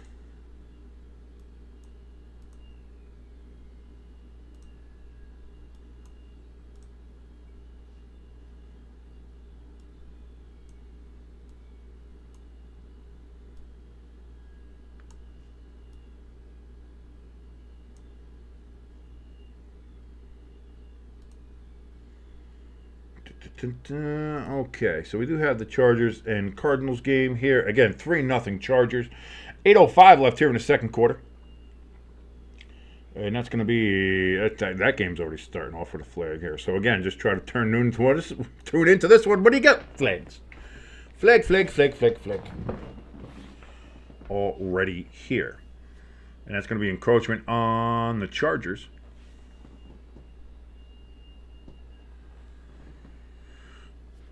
Am I not getting an update on this, or is this just nobody's talking in the chat? I have no idea. Sometimes I can't tell if this is either working or not. It's just nobody talking. Okay. Again, my name is King. This is Stay Tuned Sports. Again, thank you so much to everybody who's watching along with us. We certainly thank you a lot. If you're not already subscribed, please hit that subscribe button. Give us a like. Give us a share. It helps us out tremendously, and we thank you so very much. Chat's open. If you want to come in and say hi, say hello, say how you doing. We got a full-on chat here going on, and we would certainly welcome you and want to see you come in here and say hi, say hello. Talking about how your team did this weekend. You can talk about how shitty my team did. Let's go Giants. Even as bad as we are, let's go Giants. You can do all that. Chat is open. If you want to help us out more directly, we have a link for our donation station and our merch store right at the top of this chat, and also down in the description below this video. If you want to go ahead and get your name on the ticker, like we have Pecan right now is the current leader in the clubhouse when it comes to the donations. $15 If you want to beat that and get on the ticker, you have to be more than $15. But again, any donation will do and will help, and I certainly will give you a shout out. So thank you so very much. Nate C. saying, I'm listening in. Thank you so much for joining us, Nate. Great to see you. Thank you for listening in and joining us here on Stay Tuned Sports on this beautiful Monday night. Extra warm here in the Northeast. It got really warm today. Warmer than I thought. It was supposed to be here in October anyway.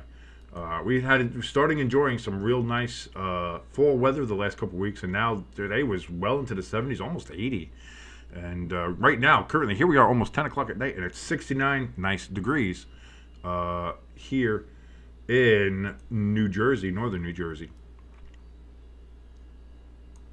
So, enjoyable, late kind of what we used to call, is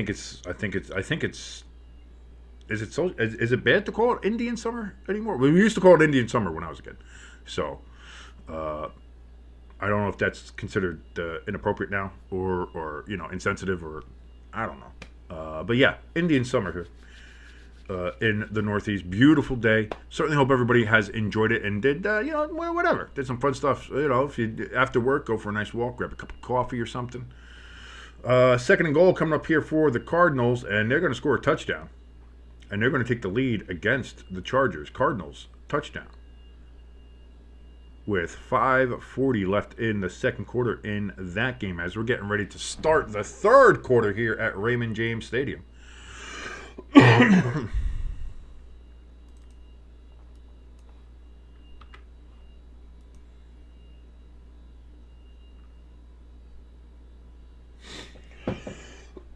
Oh, sorry for the coughing fit. Oh, my goodness. I just can't help it. Just can't help coughing, baby.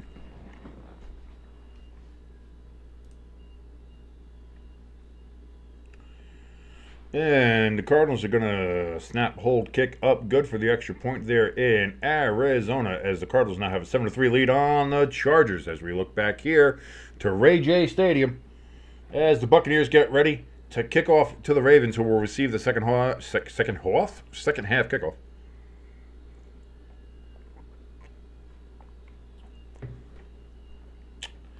And again, Buccaneers hoping to get a 3 and out on this one, or to at least keep the Ravens from scoring. And the Buccaneers do kick it off, and this one is going to be in a landing zone, caught at about the 5-yard line. Ravens are going to return it up to the 25, to the 30, to the 35, to the 40, down to the 44-yard line. Justice Hill with the return, and the Ravens will be starting in great field position. Not what you wanted to see if you were a Bucs fan.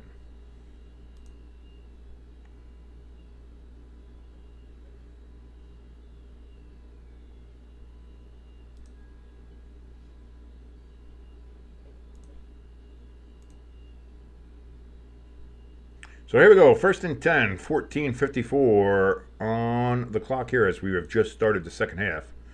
Lamar Jackson back, getting pressured from the Buccaneers. They cannot get him down as he gets about 6 yards on the carry. And guess what? We're starting off the first play with a flag, baby. I told you, second half. Here we go. We've hit the double digits. What are we calling? What's the call? They're going to say helmet, helmet. What are we doing? They're going to say personal foul, chop block on the Buccaneers.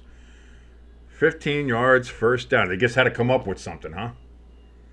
Because they couldn't get it because Lamar's a runner, so you can't. It's not roughing the quarterback. They went for the knees on Derrick Henry, I guess. All right. I'll say legitimate. I'll give you the legit flag on that one. But Lamar did take a hell of a fucking shot right to the face. My God.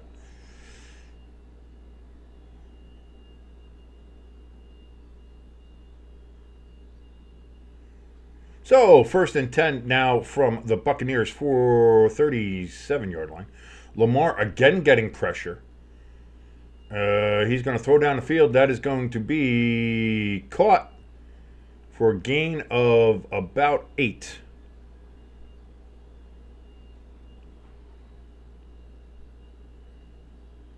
Let's see. He catches it. He does get both feet in bounds.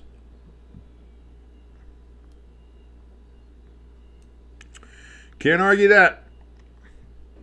Hell of a catch. So 2nd and 2 now from the 29-yard line. Lamar Jackson tries to pass fake, tipped up in the air. Oh, falls. Just incomplete. As the Buccaneers had a chance to get a turnover there, but just missed out.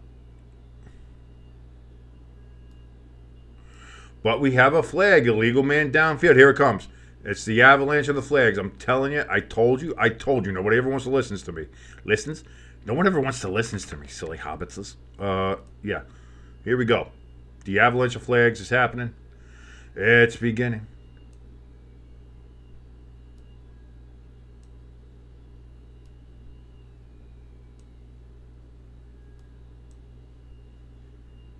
So now 2nd and 7 for the Ravens.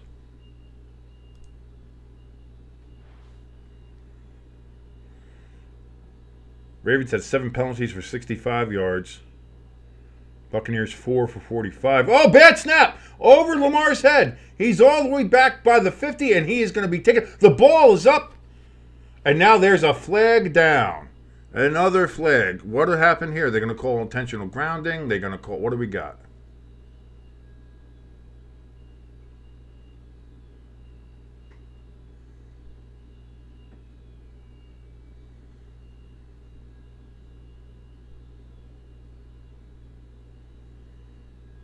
They threw for intentional grounding, but they're saying he's out of the pocket. But that doesn't matter if he's out of the pocket. I thought it had to meet 2 of the 3 criteria, didn't it? So now there's no major loss on the play. That's they still threw the flag, though. So even though they picked it up, it still gets marked down. That's how I do things here. I know I have to explain that all the time, but that's what I do.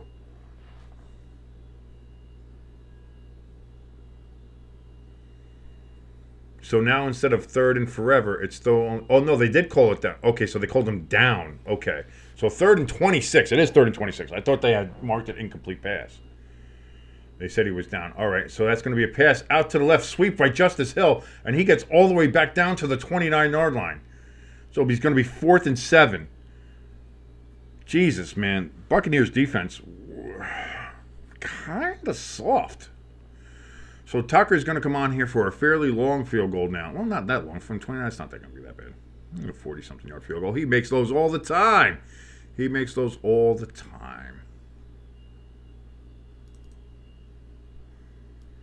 So looking to make it a 10-point game. 52-yard attempt. Justin Tucker from the right hash. Snap, hold, kick, up. That sucker's going right down the middle, isn't it? And indeed it does. And just like that, the Ravens still get a 10-point lead, 20-10, to open up the second half.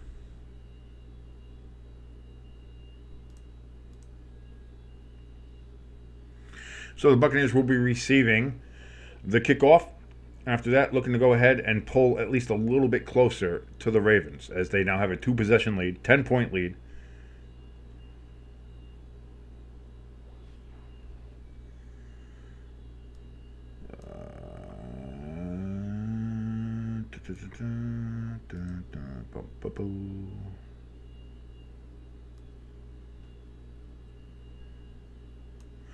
Again, my name is King. Thank you so much for watching us here on Stay Tuned Sports. Again, we appreciate everybody who watches. Thank you so very much. We do this every single primetime NFL game, Monday night, Thursday nights, and Sunday night football. We are here watching along with you. And I say we in the kind of the royal we because it's only ever me. Jimbo joins us very rarely. On some occasions, he will be around mostly for Eagles games. But that's about the only time he joins us.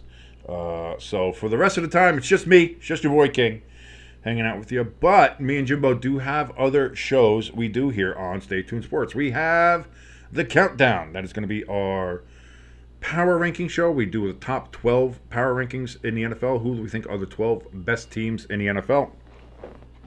We also do the Booty Cheeks 5. Each of us pick our 5 worst NFL teams in the league that we feel are happening that particular week and where they stand in our standings. Then we have the main show, the podcast, the flagship show. I founded back in 2016. Jimbo kind of took over in 2018, and that is still running here with us. So we're almost to the 10-year anniversary of the start of the beginning of the idea of the kernel of Stay Tuned Sports. That is on Wednesdays. That's the podcast we do where we talk about everything and anything, usually a lot of NFL stuff, but we talk a lot of hockey as well. We talk about anything else that's big happening in the sports world, and really anything else that just kind of crosses our mind. Then, of course, we have Fridays where we have the Friday forecast where we go ahead and pick and predict every single NFL game happening that weekend. We do our Thursday night picks on the flagship show on Wednesdays. So if you want to know who we pick on Thursdays, watch the Wednesday show. If you want to know who we're picking for the weekend, watch Friday Forecast, where we will go ahead and do that, where we make all our picks and predictions for that NFL week. And again, if you like what you're watching, please give us a like, give us a share, give us a subscribe. It helps us out a ton. And like I said, we're doing these live streams for now. And then also, we are going to start sprinkling in some hockey live streams. We're going to probably do maybe 1 or 2 wrestling live streams. If you guys are into professional wrestling at all, we might do that as well. And anything else. Jimbo, I know, also does a lot of MMA live streams. He just did Bare Knuckle a couple of weeks ago on Saturday from their Madrid bouts. He was on the air for that for about 4 hours. So again, lots of different live streams, lots of different sports that we cover here. Thank you so much for all that you do. And first play from scrimmage, Baker Mayfield throws. That's going to be caught. 15 yards and a first down for the Tampa Bay Buccaneers.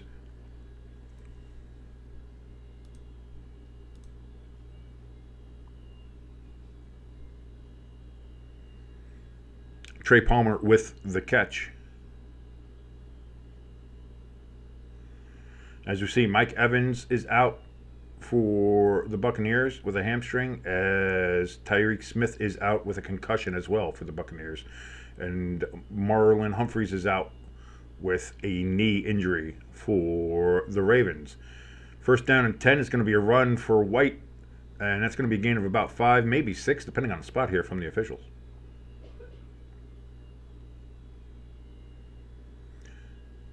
And indeed, they give him 6. 11, 28, 27, 26 in the third quarter here. If you're watching along with us, syncing up, it is 11, 22, 21, 20. Buccaneers have had 19 rushes and 17 passes in their play selection, so a fairly balanced attack here. This is going to be another run for Tampa Bay, and that's going to be another Tampa Bay first down on 2nd and 4, a gain of 5.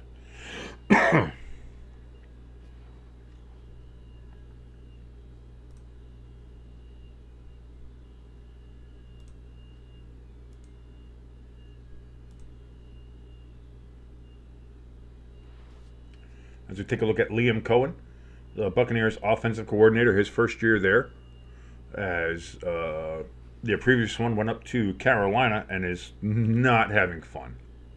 I think we could agree with that. Carolina, not having a ton of fun right now. 10:30 remaining in the third quarter. Baker in shotgun, takes the snap, back, throws, and that's going to be caught, but no gain. Did a lot of dancing, did a lot of moves, but ended up with no yards on that play. Jalen McMillan was the receiver on that one.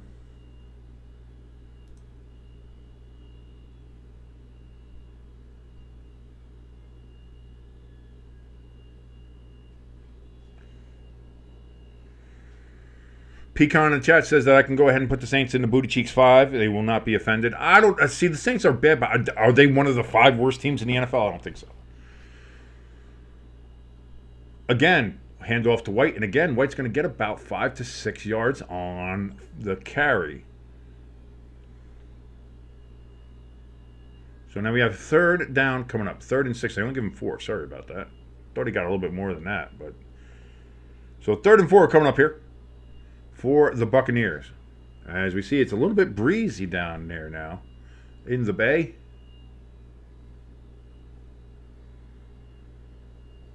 like when you think about my last week's Booty Cheeks 5 was, I'll talk about right after this. Baker takes the snap, back, looks, flushed out of the pocket. He's going to pull it down and gain only a yard on 3rd and 6. Gets down to the 38-yard line. 4th down. Coming up here for the Buccaneers. Are they going to go for it? Give them time. I had the Browns, the Patriots, the Jaguars, the Panthers, and I believe the Dolphins were my 5 in the Booty Cheeks 5. I don't know if I'd have to see who else I could throw in there. Maybe the Titans make a return trip. I don't know. Field goal attempt, kick is up, and it is off the upright and no good. So the Buccaneers, again, remain down 10 after their opening drive of the second half. Turns up no points. And what started out as a very promising and very good night here for the Buccaneers has turned into a bit of a nightmare, as the Ravens still have a 10-point lead, and they now will get the ball back in very good field position. Let me check. Who was in my Booty Cheeks 5? Let me go. I might have to go. Let's go to the countdown set here. Hold on. Okay, so you see, it's got a blank screen there because that's usually where mine and Jimbo's cameras are. And whatever. There's my top 12 from last week. We'll get rid of that. And what did I have for the Booty Cheeks 5? Who was my Booty Cheeks 5? My Booty Cheeks 5 was the Jaguars at 28, the Panthers at 29, Dolphins were 30, Patriots were 31, and Browns are 32. The Patriots won, but I don't think them. I'm sorry, the Jaguars won. So the Jaguars might get knocked. Might actually get out of the Booty Cheeks 5 this week.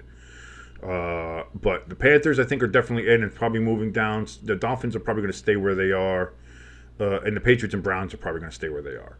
So I really think the only movement I'm going to see here at the top is the Jaguars out, and then it's just who do I put where the Jaguars are.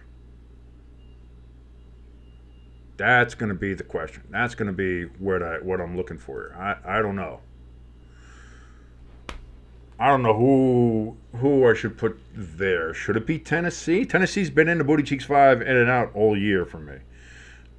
And again, they had a 10-0 lead on the Bills and then just got mollywopped. So, do I keep them there? Do you start putting the Raiders there? Do I put the Giants? Because the Giants got absolutely embarrassed, 2-5, and they're embarrassing. Do they jump in there? They might jump in there. I know the Saints are 2-5, but I don't think I want to put them there yet. As we see a bunch of people throwing beads off the Buccaneers pirate ship, is that a thing? Do you show tits if you throw the beads off the pirate ship? Is that a thing in Tampa Bay? Like, I know that's a thing in, like, New Orleans. You throw the beads, you see tits. That's what happens. Is that something that happens at Tampa Bay Buccaneers games? If you're on a pirate ship and throw it down to that little village they got there, you throw some beads down, you see some tits? Is that... I have no idea. If this is the culture, I have to go down and see a Bucs game. I'm just saying. I don't know if that's what happens. Hand off to Derrick Henry on first down. And I got to switch the possession arrow here. But guess what? We got a flag. Another flag. As we're going to jump this flag up now to 13. Lucky number 13. Taylor Swift will be happy.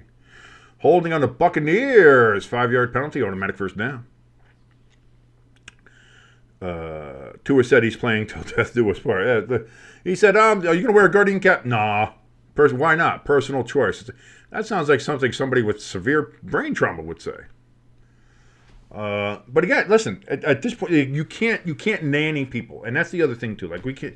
You can sit there and be concerned for him. You can sit there and say, "Man, I don't think he should be playing," but it's not our choice to whether or not he plays or not. It's his choice. It's his choice whether or not. And if the doctors that he has says he can play, then he can play, and he can do whatever he wants. He makes those choices. Dropped. Oh no. Great pass over the middle, wide open from Lamar Jackson. And turned out just a drop from Patrick Rickard. He's an H away from being Richard, and dropping that ball kind of makes you a dick. So from the 42-yard line of the Buccaneers, Lamar Jackson back in shotgun, 2nd and 10.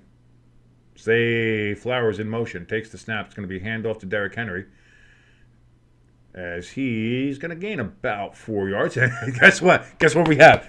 Guess what? If you can guess what we got. Oh, it's amazing. This is so great. We have a flag. Holding against the Ravens.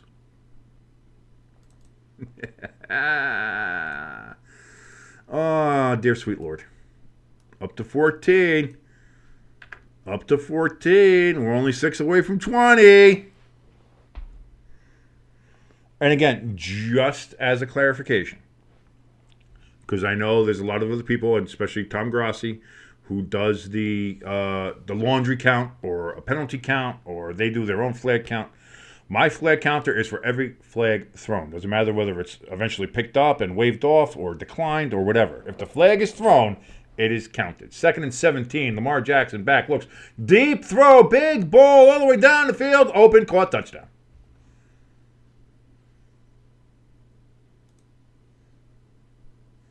Bateman, again, 49-yard touchdown pass, and the Ravens now have full control of this game.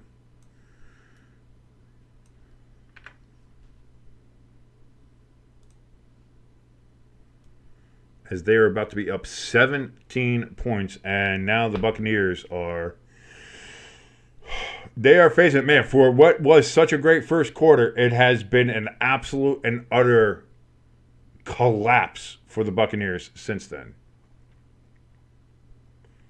Tucker on for the extra point. Snap, hold, kick is right down the middle. And we got a 27-10 game here as the Ravens are now just toying with their food.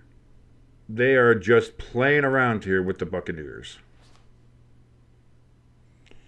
Yeah, pecan, like this is, if the Buccaneers are your favorite team, if they're your second favorite team, if they're your tertiary team, this is not great. However, if you're a Ravens fan and you thought your team was going to go down there and maybe have another bad game or be a little inconsistent or, of course the Ravens are known for that. The first quarter looked like it was going to be that way. It looked like, oh boy, here's that inconsistent Ravens team that's going to show up there. Not playing well. They had only 8 yards in the first quarter, where the Buccaneers had 123, I think, or 133, something like that, yards in the first quarter. And you're like, oh boy, here we go. This is the Ravens. This is the Ravens I know. And honestly, since then, it has been all Ravens. And the Buccaneers have just not had an answer. Baker's thrown 2 picks, costly in the end zone, another costly one when they were driving. They've missed some opportunities. They missed a field goal there. They've had their chances. They've had their opportunities, and they haven't capitalized. Where the Ravens, since that first quarter, they've capitalized on every single opportunity that they've had. So you can't, it is what it is. One team is playing very well. That would be the Ravens. Another team not playing, not doing the playing so well, and that would be the Buccaneers.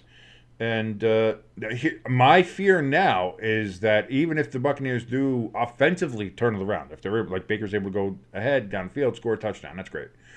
That the Ravens are just going to be able to go and score again, like just right down the field. They seem to be able to do that ever since the end of the first quarter.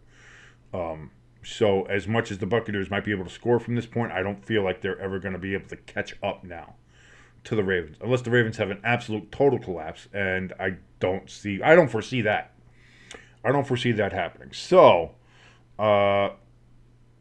we got a long way to go here. The Chargers just got a field goal at the end of the first half to bring it to within 1 point. That is a 7-6 game out in the desert between the Chargers and Cardinals. Cardinals have a 1-point lead on the Chargers.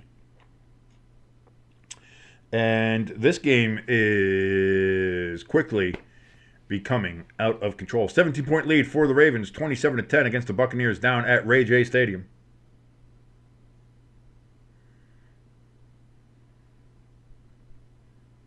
And that's going to be a dynamic touchback here. Not to be confused with RayJay, who, left nut on Kim Kardashian's ass and made her famous. Raymond James Stadium is actually what it is. So, most consecutive passes, TDs without an interception. Lamar Jackson has 18 currently, and that is the most. He has 3 of those touchdowns. Tonight, Aaron Rodgers from 2011 to 2019 had 17. So Lamar Jackson making some history here. 14 of 18, 256 yards, 3 touchdowns, and 30 rushing yards. God, that's what I wish Daniel Jones was. And he was looking like that in 2022. Daniel Jones was looking like he was going towards that way. And then, boy, it's been nothing but a regression here. And we got a bit of a nice big run here for the Buccaneers as they bring it all the way down to the Ravens' 45-yard line. Bucky Irving ran all the way across the field and then cut it upfield. Massive gain here.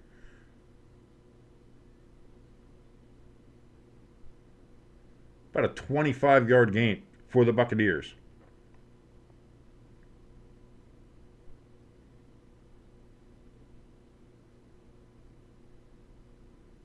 And Bucky Irving. There we go. So Bucky trying to get the Bucs back in this game and saying, "Nuck if you buck." As I say that in the whitest way possible. Hand off to White. Nope, sorry, that was Bucky with the handoff. Sorry, thought it was White. That is instead Bucky Irving, and that's going to be a loss of about 2 yards. So second down and 12 coming up here.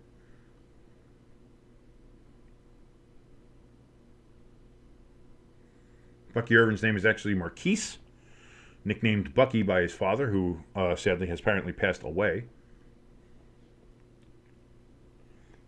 Pecan. So you're saying, never mind. So you're saying that, never mind. That's later. Never give up hope, Pecan. Never. Hope is what we live on. It's what we grab onto. I'm a Giants fan, and I still hope at some point. Oh, that's going to be a throw and incomplete. Baker's got to be careful not to throw his third interception of the game. As that was actually a defensive play by the receiver. Who was that?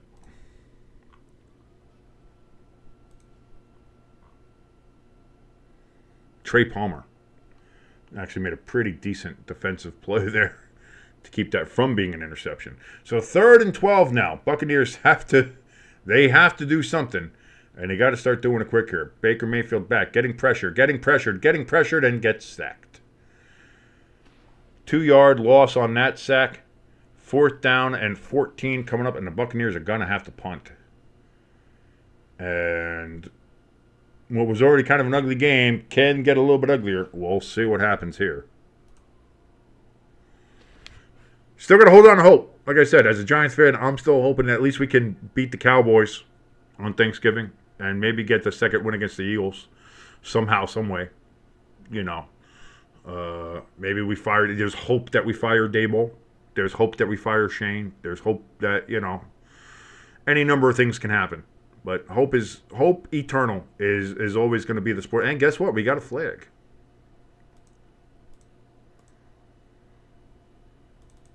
Because of course we do.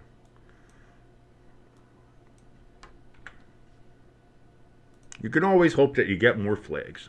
The referees do. That's going to be encroachment on the Ravens. So 5-yard penalty. So is that going to be enough for a first down?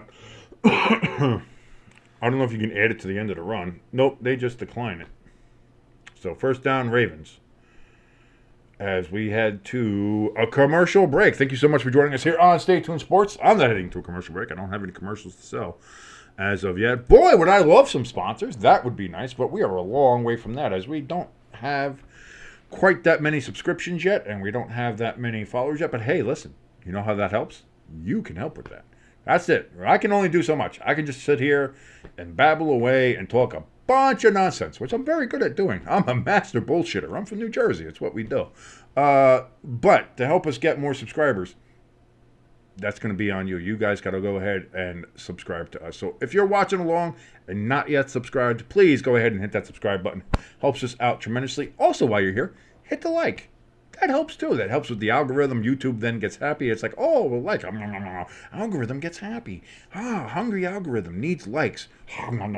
Very good. Also, share us around, because then you get more people in here if you share us around. And then the more you share us and the more people here, then they see more likes, and the algorithm gets more happy, and then they get more subscribers, and more subscribers make us happy, and then everybody gets happy, and it's all fantastic. It's one big happy circle.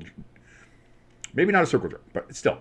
It's a great big cyclical jerk. Okay, anyway, bad example. However, help us out. Give us a subscribe. Give us a like. Share us around. It helps us out tremendously. Thank you so very much. From us here at Stay Tuned Sports, and me personally, your boy King. Again, if you want to help us out a little bit more directly, we have a link to our donation station and to our merch store at the very top of this chat, pinned there, as well as underneath this video in the description. You can help us out by donating any amount of money that you want to. That would be absolutely fantastic, and thank you so very much. We also have the merchandise.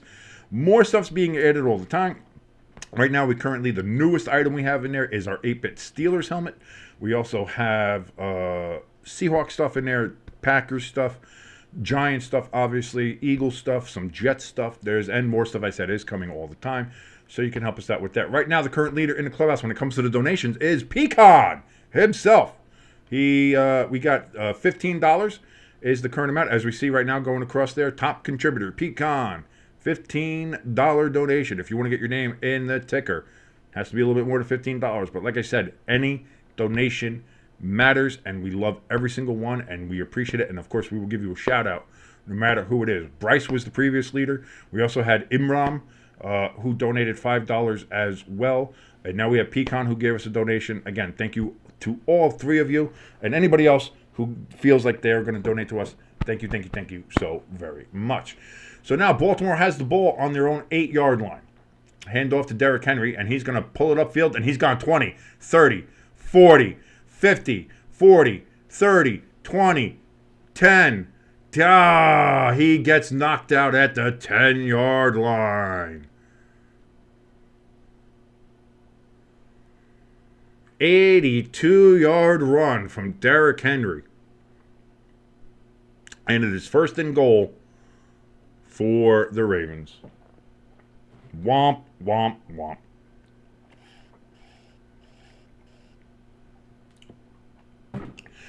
I think that's all she wrote, ladies and gentlemen. We're still in the third quarter, but I got to tell you. I'm not a psychic. I don't read the tea leaves. I'm not Miss Cleo. Call me now. But I got to tell you, this one seems like it's just about dunzo. Actually, they marked him just short of the 10-yard line, so it was actually first and 10. So an 81-yard run. Sorry, instead of 82, it was 81.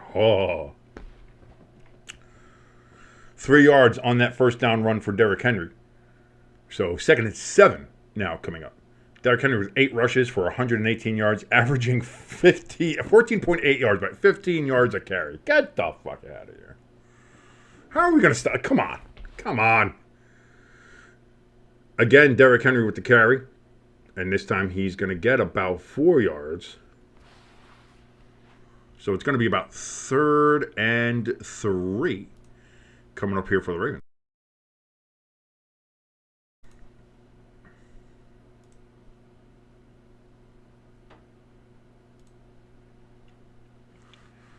.3:10 remaining in the third quarter, 3rd and 3. So we're at 3 minutes at 3rd and 3, 3. Normally you'd have a 33 and a 3% chance. And that's the best you're going to have at sacrifice.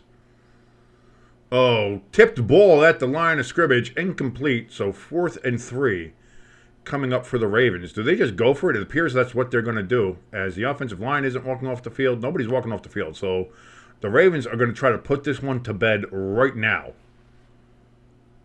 Foregoing the field goal to make it 30-10 and a 20-point game, they want to go for the jugular. For the old carotid artery. They want to just... This is going to be a full-on pirate decapitation. They're going to put them in the gibbet. Or gibbet. Is it gibbet? Gibbet? I forget. Is that like GIF or GIF? Lamar Jackson floats one, back in the end zone, caught, touchdown, Mark Andrews. And, oh boy. Ladies and gentlemen, what started out looking like it could be a shootout and that the Buccaneers might be the team to beat, it is now boat race time. It is now. We are now in rout territory as the Ravens are just pouring it on.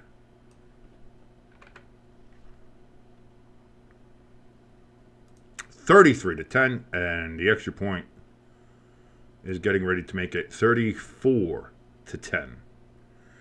Justin Tucker, snap, hold, kick up, straight down the middle. And indeed, there we go, 34-10. The Ravens lead the Buccaneers, and it is a 24-point lead. Yeah. I don't know what you want me to tell you. You know, I thought this was going to be a good game. I thought this was going to be a better game. We'll see what happens.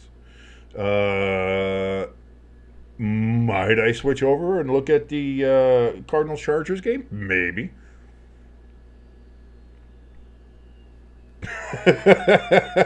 Pete comment in chat. Abandoned ship. We're taking on water. Oh, dude, that pirate ship is going down. That boy, that is the old Queen Anne's Revenge. It looked like it was doing good. We had them firing the cannons. It looked like they went right down the field again, and they were going to score, and they had to settle for the field goal after the holding call. That was a bad holding call. And then they went down the field again, and it looked like they were going to score, and then Baker threw the interception there. So, I mean, the Buccaneers, again, had a chance to be up 21-7 in this game. Instead, through some mistakes and through, granted, a bad flag, but that bad flag doesn't change this. Like, this is just... This would have been a case where the Buccaneers could have at least stayed on pace and stayed with the Ravens and stayed back and forth. Like, I don't think it would have been a case where the Buccaneers would have then, been blowing out the Ravens. But now it's gotten so far where the Ravens have taken advantage of every single opportunity, and the Buccaneers have somehow fucked up every single opportunity that they had. This is where we are. Dolly in the chat. Okay, I don't think they can make a comeback. This is getting sad to watch. Poor Baker. I feel bad for Baker. Again, he made some throws that you can't make in that situation, and he needs to know better. Again, he started 11 of 13, 1 touchdown, no interceptions. Since then, 3 for 7, 41 yards, and 2 picks. That's it. He started with 133 yards, which is what they had in the first quarter. Since then, 41 yards, 2 picks. Like, it's not been great. And like it's at this point, it's too late to kind of turn it around, because are you going to be able to stop? No, Baker's going to throw downfield, almost intercepted again. Incomplete. Wiggins was the cornerback trying to make that, and it looks like he might be a little injured. I think, who's that? McMillan was the intended receiver, but he slipped when he tried to stop and come back.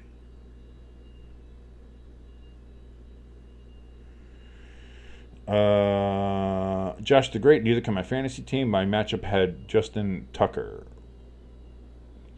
Yeah, but the problem with Tucker is that he's made 1 field goal and the rest are just extra points. You've had the defense, which has come up with 2 picks and done well here, so you should be still good. So Baker on 3rd and 6. He's going to run for it, and he's going to make it. And we got a flag. He's marked as making the first down. That might be a face mask. I'll see.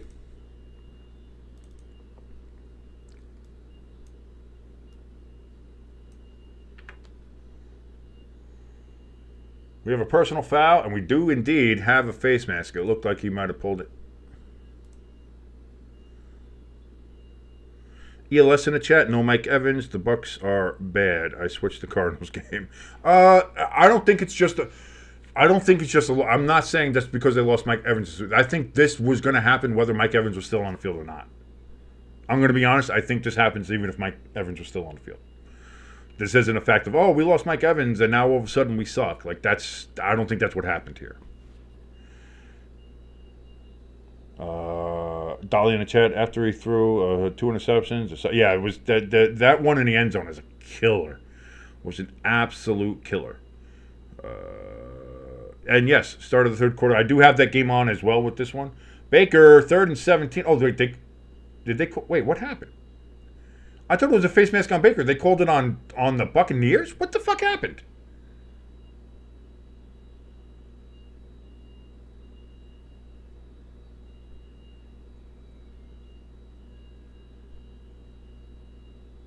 I could have sworn he made the first down and it looked like there was a face mask on Baker.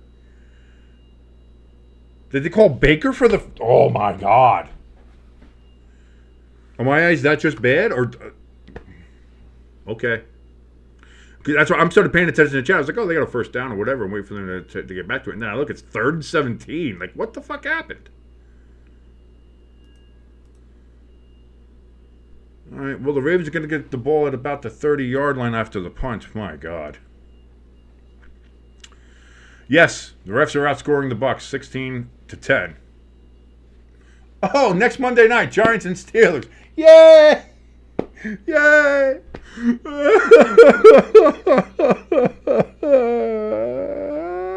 I don't want to watch it. I don't want to do it. Do I have to? Oh, God. This is going to be bad. I told you, ELS, I was like, once I saw that we hit 9 before halftime, we were at 4 for the entire first half up until the last Ravens drive, and they had 5 on that last drive. I was like, wow. And it always gets worse in the second half. And I was like, watch. And here we are. We're not even at the end of the third quarter. We're at 16. 20 is almost an inevitability at this point.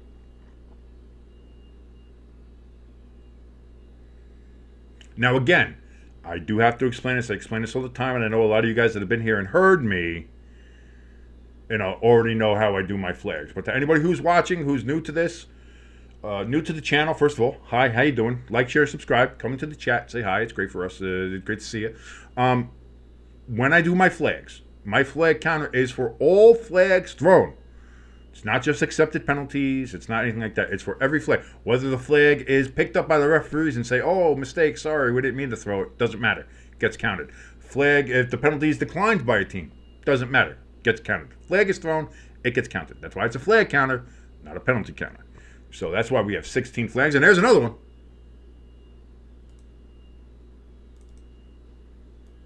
And that's going to be holding on the Ravens.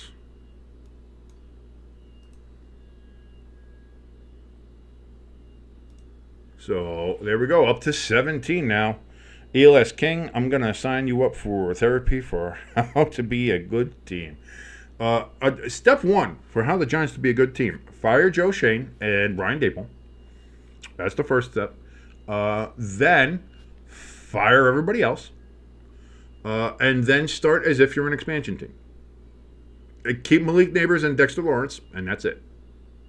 See if you can somehow get Xavier McKinney back from the Packers. That would be nice. But yeah. How to be a good team. Don't be the New York Giants. That's how we're doing it there. Josh in the chat says Giants with the upset. If the Giants aren't going to win that game. Pittsburgh defense, way too good. And if Russell Wilson plays like Russell Wilson played last night and not with Denver, our defense is cooked. So, step 1, fire the entire team. Relocate to Alaska. Listen, it's been a dream of mine to live in Alaska. I would love to live in Alaska. Cold. And even in the summertime where it's like if you're down like south like in Anchorage or Juneau or something like that, it still only gets to like 60s for most of it. For even in the summer months, you're like in 65, 66, which is perfect for me. I'm fine with that. And then again, it's in the winter, it's dark all the time, which is just my style, baby. Give me darkness all day. I love it. 30 days a night. I'm right there. I'm probably part vampire. I have no fucking idea. Let me go to Alaska. I don't care. It's like $16 for a gallon of milk. I'll stop drinking milk. I don't give a shit. Give me powdered milk. I'll just reconstitute milk. I don't give a shit. I'll eat ramen all day anyway. What do I care? I would love to live in Alaska. That'd be a dream.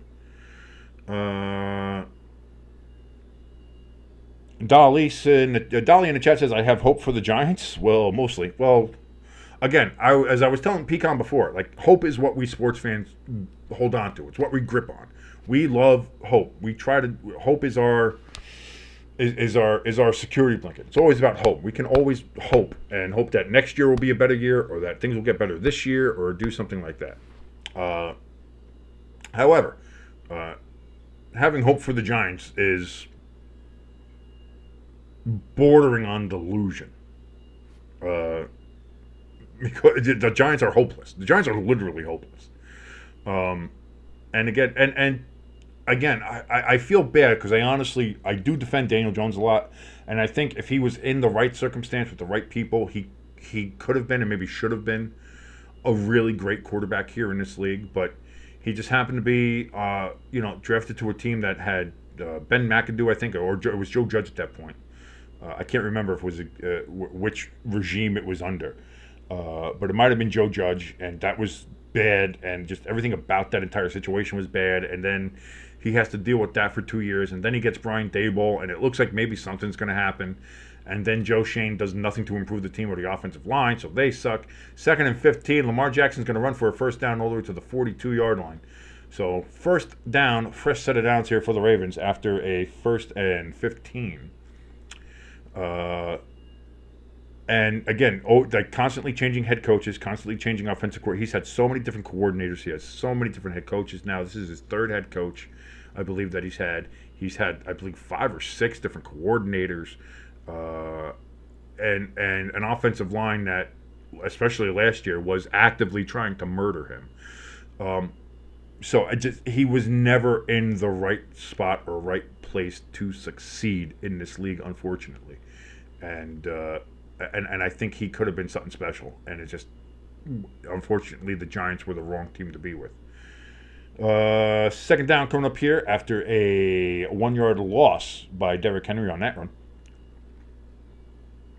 And again, we've seen what happens with the Giants when they don't have Daniel Jones in there. Like, it's not any better. Like, it's not like the Jets. When the Jets took Zach Wilson out and they put in Mike White, and they played better, and they were a good team. It's like, wow, that's something. It's like, you took Daniel Jones out, you put in Drew Lock, and holy shit, you suck even more. Like, you don't have that, so 2nd and 11, thrown backwards. That is a fall. That's a fumble. Buccaneers have it down to the 20, down to 15, down to the 10. He's going down to the 5. He's pulling everybody along. That's a touchdown. Touchdown, Buccaneers. And just like that, the Buccaneers get a defensive touchdown on what was a backwards pass that was not caught.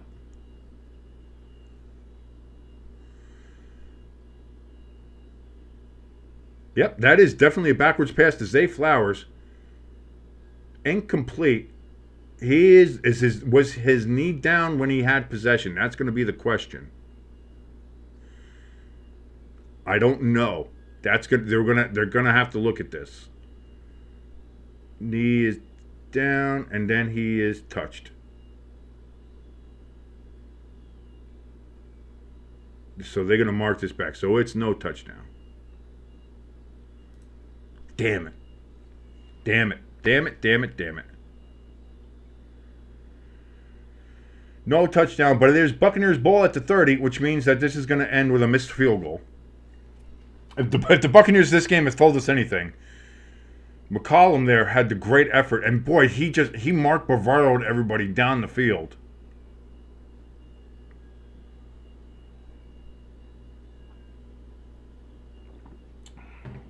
Darren Sproles was a beast back in the day, man. So, 1st and 10 from the 30. Baker back, looking to throw. Throws deep down the field. Oh, my God! Cotton got leveled.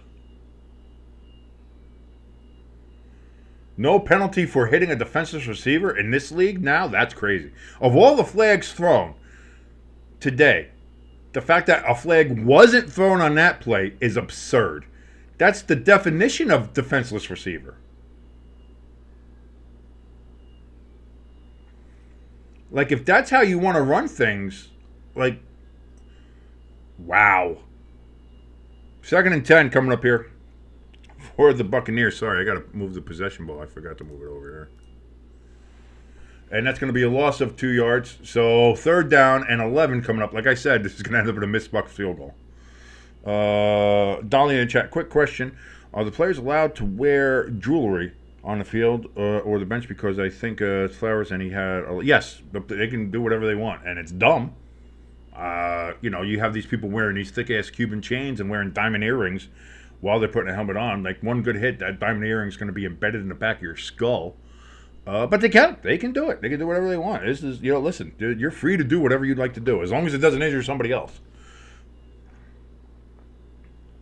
Like, you can't wear brass knuckles, on the field, as a jewelry.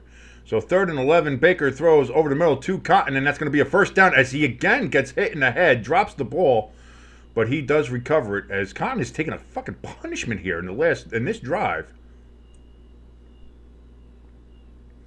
The Ravens just seem to want to murder this poor young man. As he's taking headshots and undefendable shots, and they are murdering this poor man.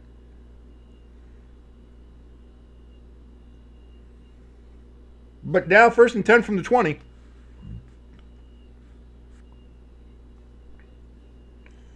Baker Mayfield throws out to Godwin, and Godwin's going to get almost decapitated.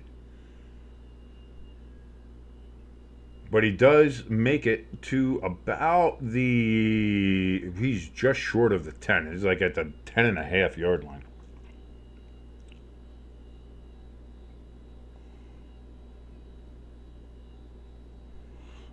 Dolly says he better be careful because the groundskeeper is going to find out. I don't think they're going to be seeing it again. He's going to go to the pawn shop. He might, listen, if I found a, $10,000 diamond, what are you talking about? I didn't find anything. Okay, that's going to be caught. And that's going to be a Buccaneers touchdown. White with the reception out of the backfield and caught. And a touchdown. And the Buccaneers appear like they're going to go for 2.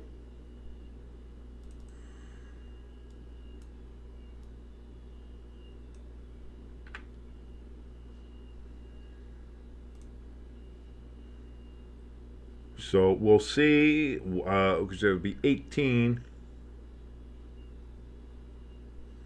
They'll still be down 6. They'll be down 16.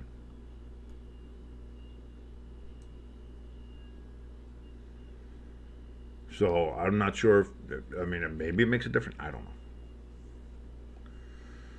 know. Well, maybe then, because if you get another touchdown on 2-point and then another touchdown on 2-point, then it works.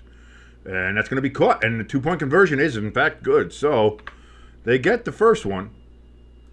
As it's now 34-18 and a 16-point lead now for the Ravens.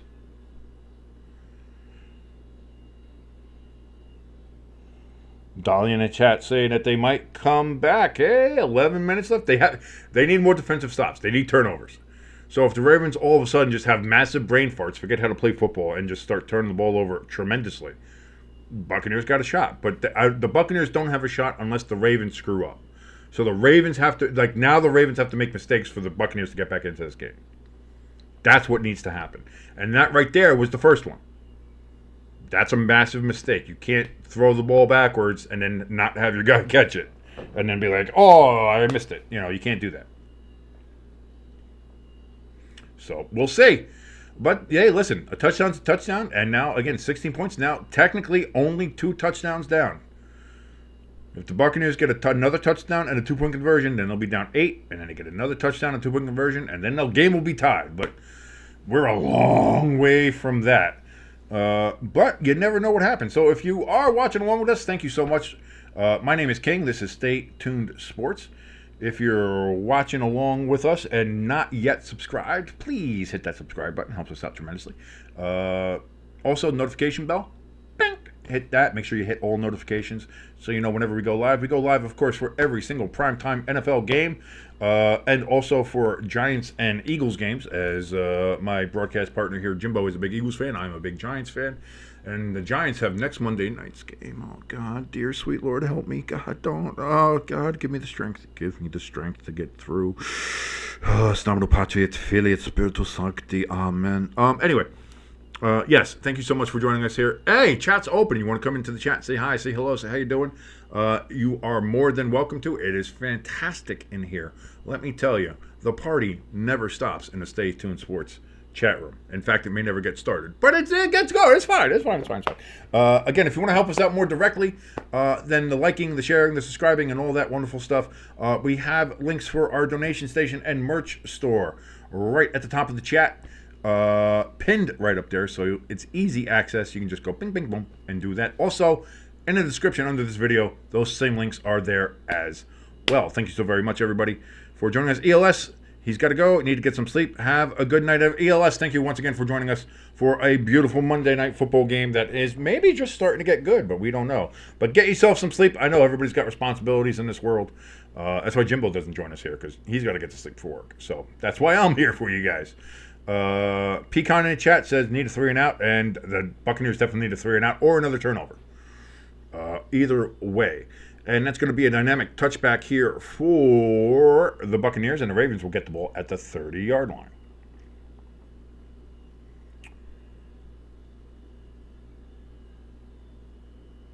As we're looking at some highlights of Baker Mayfield throwing touchdowns to Mark Andrews there at their time at Oklahoma. And now seeing Mark Andrews at Baker Mayfield's wedding. And now apparently, yes, I know Baker seemed to be very hurt in his press conferences this week, talking about how Mark Andrews won't even talk to him or return any phone calls, which is kind of sad. So handoff to Derrick Henry, and that's going to be a gain of about 2.5, maybe 3, depending on the spot.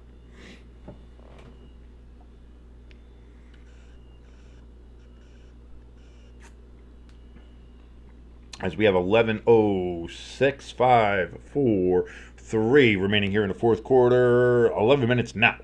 If you're watching along and want to sync up, thank you so very much. That's where the people's syncing. At 10:53 now. 2nd and 7 coming up here for the Ravens from the 33-yard line. Lamar Jackson under center. He takes the snap, pitches it back to Derrick Henry. Derrick Henry's going to switch his field, and he's going 40. Down to the 45-50, 45-40, 35-30, 25-20, 15-10. They mark him out of bounds. They say he stepped out back. I don't know where they're going to mark him where he stepped out, but at some point I thought he was gone. So not what the Buccaneers needed and not what they needed from this defense. Where did he step out? Oh, right here. Okay. Where did he step out? And ESPN shows me exactly where he stepped out. All right, thank you. So it is going to be 1st and 10 for the Ravens from the 28-yard line of the Buccaneers. Again, it's a pitch back to Justice Hill, and he's going to get a yard if he's lucky. 2nd and 9 coming up here for the Ravens. Under 10 minutes right now is 9:45, 44, and 43 with the running clock here in the fourth quarter. In the other Monday night game, there is under 6 minutes left. Cardinals still hold a 7-6 lead over the Chargers.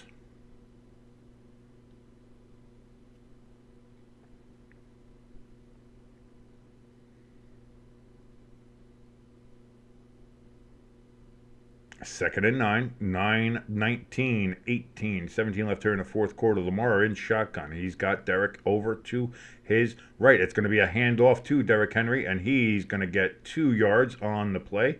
Maybe 3. 3 on the spot, maybe. So we got 3rd down and 6 coming up here.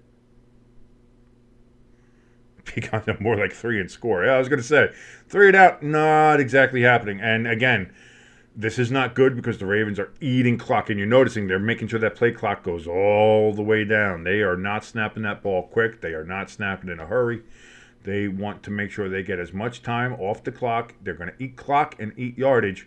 Tampa Bay's defense needs, I think at this point, to get a turnover. They cannot let the Ravens score again in any way, shape, or form. But that's going to be a pass for about 8 yards and a 1st down. So, again, they move the chains. They keep the ball. The clock keeps ticking. 1st and 10 with 8:20 now remaining on the clock in the fourth quarter. Buccaneers are running out of time, running out of yardage, just running out. Derrick Henry is just a beast.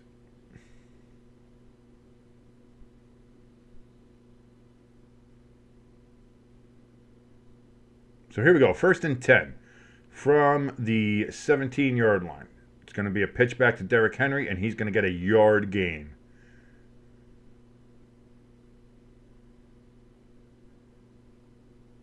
Second down and 9 coming up for the Ravens. But the thing is, the clock keeps ticking. We are now at 7:35, 34, 33 on the clock as it continues to run. Tick, tick, tick, tick, tick, tick, tick, tick, tick. As we see a bunch of goofy Ravens fans dressed in the stands. Zay Flowers in motion. It's going to be kept by Lamar, and he falls forward for a gain of a yard. So 3rd and 8 coming up here for the Ravens.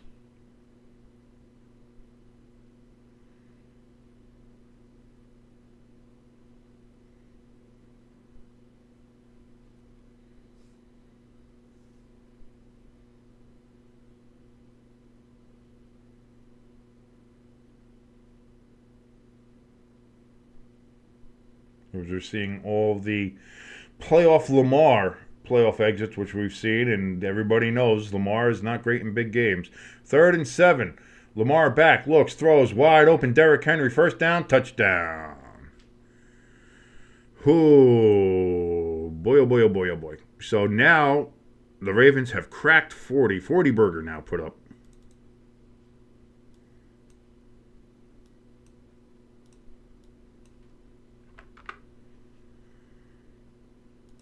And this one is over. I think we can all agree on that.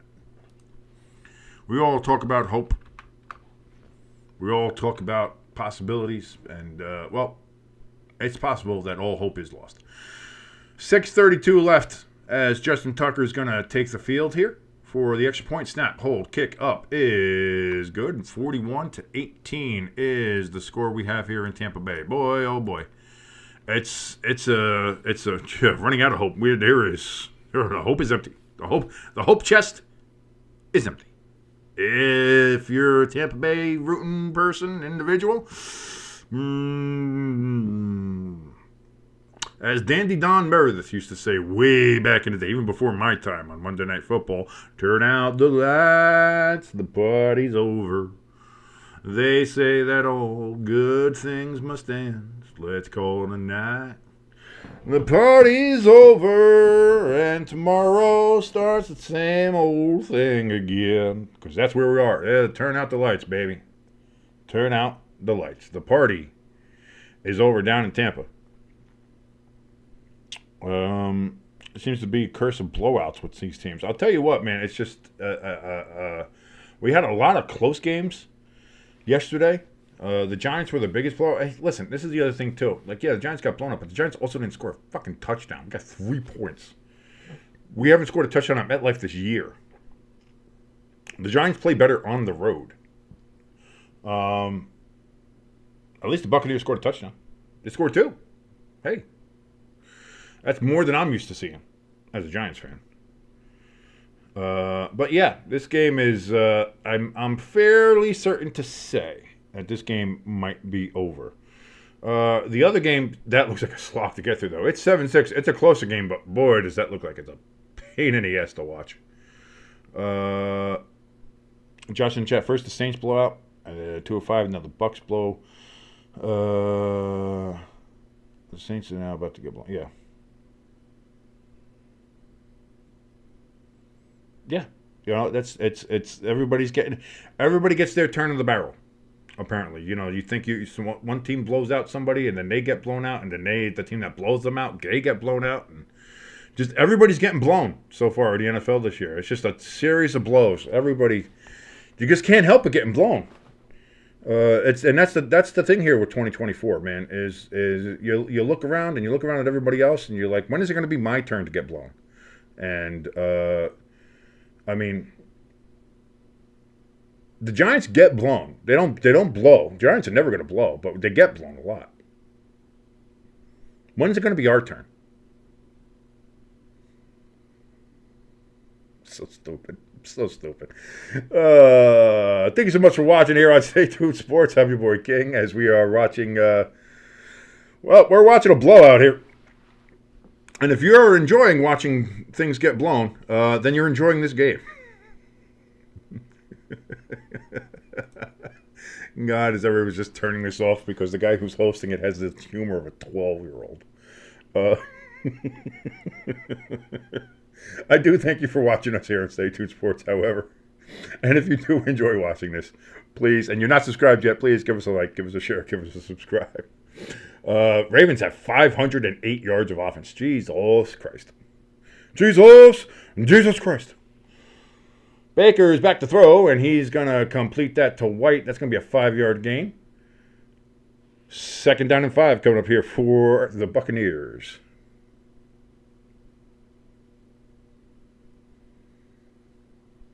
.6:15, 14-13 left here in the game. Baker's going to throw downfield.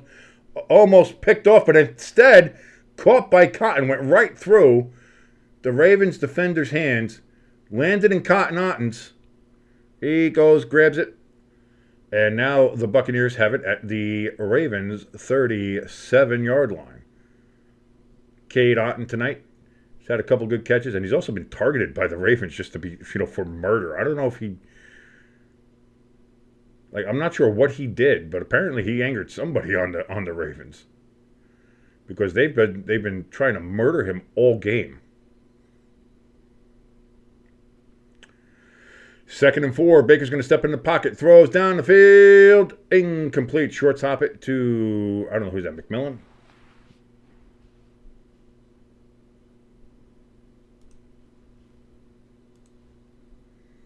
I was McMillan. Hey, I called it right. I knew a player. Yay. 5:26 remaining on the clock.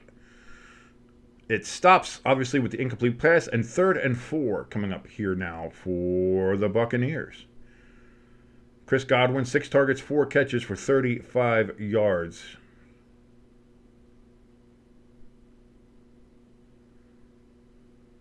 Otton in motion. Baker steps back, looks, throws. That's going to be caught by Godwin, and he gets to the 1st down marker. And that's the first. The referee's marking him short?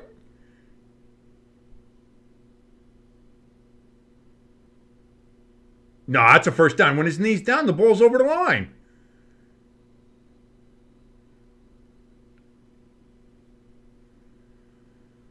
You absolutely got to look at that. You absolutely have to look at that. That's, it's not critical. The Buccaneers are going to lose, let's be honest. And indeed, the replay assist says 1st down. Thank fucking God.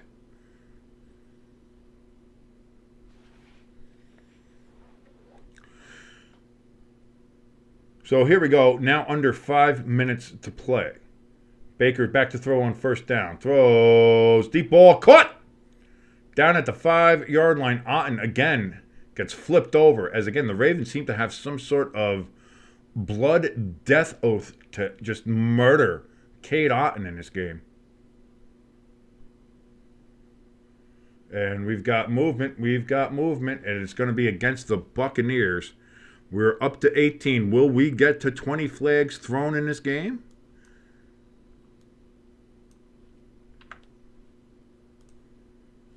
Might happen. That's going to me, honestly, I think that's going to be, that's the last exciting part. Are we going to get to 20 flags? Are the officials going to, are they really going to get us up there? And again, for everybody, I always, it feels like I got to say the yellow line is not official. And again, my flag counter is all flags thrown, not penalties accepted. 1st and goal. Baker throws. That's going to be caught. Again, McMillan with the catch. 2nd and goal coming up as we are approaching 4:20. Nice. Here on, I feel like maybe if I cater to the stoners, that gets more people in here. I don't know.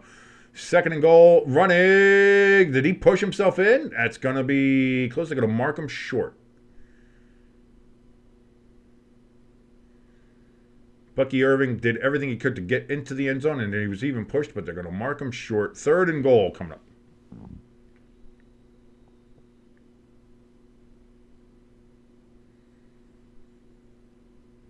Baker in shotgun. Takes the snap. Again, it's going to be handoff to Bucky, and that is he got it. That's got to be a touchdown. As the time keeps on ticking, and they finally do call it touchdown for the Buccaneers. Fire the cannons, but sadly.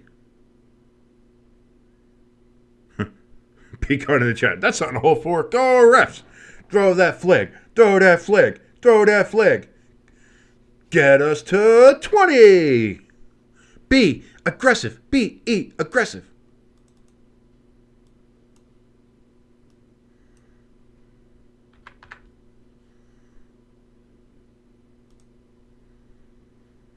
So 24, they're going to go for 2 points again here. At this point, you'd have to start thinking maybe you got to do onside kicks. So Baker back, looks, throws on a 2-point conversion attempt, and he's going to get sacked. So the 2-point conversion attempt is no good. And it is still a 17-point lead now for the Ravens.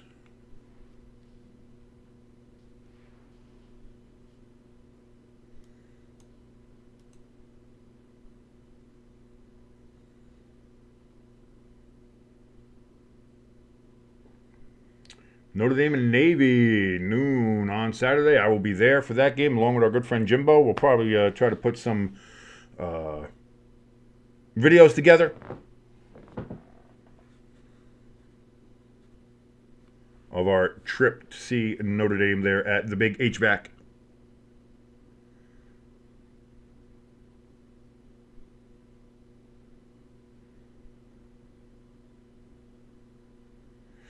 So here we go. The Buccaneers are indeed going to try for an onside kick here. A little bit of excitement. As exciting as you can get in a 17-point game with only 3:46 left. Again, it's a 3-possession game. As the Buccaneers are having trouble keeping the ball on the tee the way they want it for the onside kick. Again, it's been a bit breezy there in the Bay. And here comes the onside kick. It gets the big hop, and it is recovered by Tampa Bay.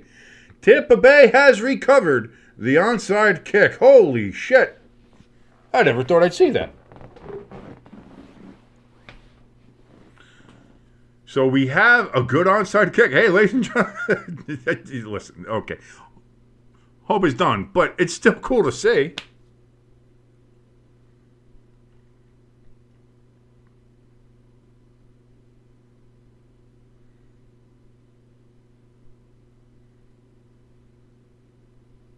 All right, so Tampa Bay gets the ball back.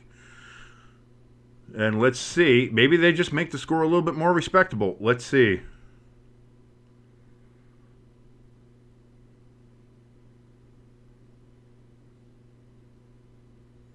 Chargers up 9-7 in the other game, by the way. 3:46 from their own 48-yard line. Tampa Bay with Baker in shotgun. Takes the snap. Back, looks, throws it to White out of the backfield. He's going to get 3 or 4 yards, actually, from the spot. 2nd and 6 coming up. Clock is ticking. 3:35 for 3. Ticking down here. So you're saying there's thrown. And, again, that's going to be complete. Just short of a first down. It's going to be 3rd and inches for the Buccaneers. 3:15, 3:14, 3:13, 3:12. Clock is ticking down. Baker in shotgun takes the snap. Hand off to Bucky, and that's going to be a first down with a gain of 4 yards. But now 2:55, 2:54. Time is running. Time is slipping. Time is ticking here for the Ravens. Actually, that was White with the carry.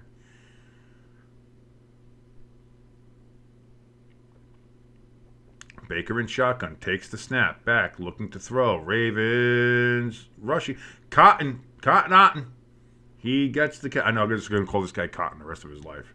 But that is a catch. They do mark him down in bounds, though. as his knee and butt cheek do land inbound. So 2:23, 22, 21, 20 left here in the fourth quarter. Baker Mayfield back, looking on 2nd and 4, steps up, throws down the middle of the field. It's going to be caught, and we have a flag. We have a flag as Godwin gets the catch. No, I'm sorry, that's not Godwin. That is Shepard. But we have a flag, so we are 1 away from 20 on the flags.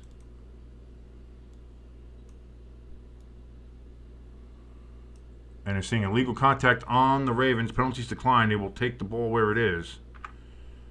But the flag still counts because it was thrown. 1 flag away from 20.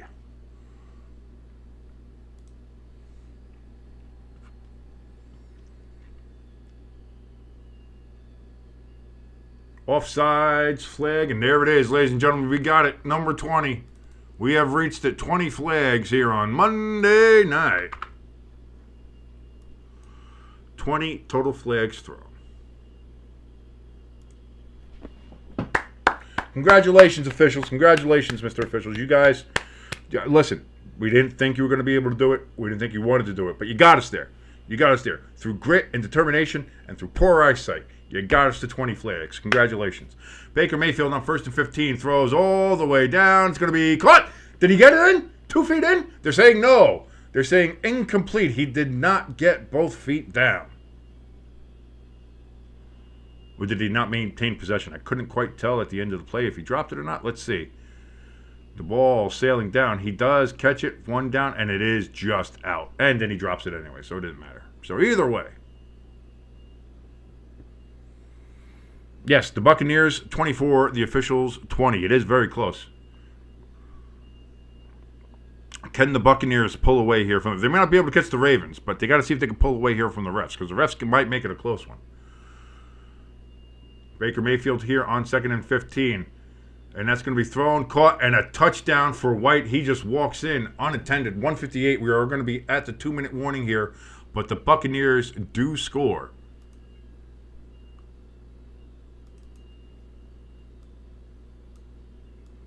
Rashad White with the touchdown.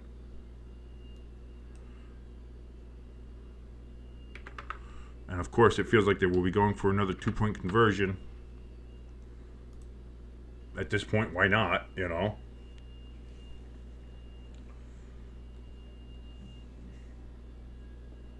Actually, no, they're going to go for the extra point. Okay. To make it a 10-point game. You still need 2 possessions. Cardinals, by the way, they got a touchdown in their game. They're now back on top 14-9 against the Chargers.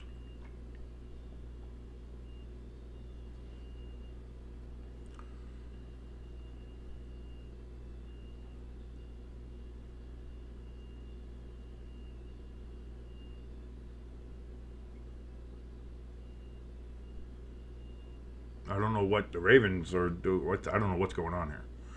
I don't know why the delay. But here we go.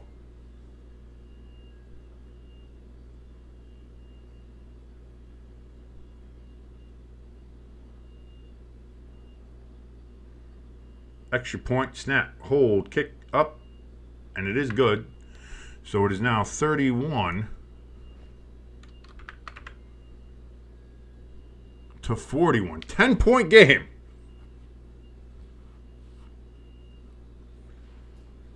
People are going to look at this score and they wake up in the morning and be like, wow, well, that must have been a good game. Late, maybe. I don't know. This was kind of a blowout. This is literally the definition of the score does not indicate the game. This is what this is. But hey, I feel it's going to be another onside kick coming up, obviously, for the Buccaneers. They don't have a choice here.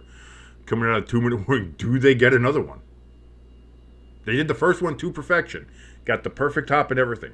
Do they get number 2? Let's see. Dude, if they get another second straight onside kick, like, that would be crazy.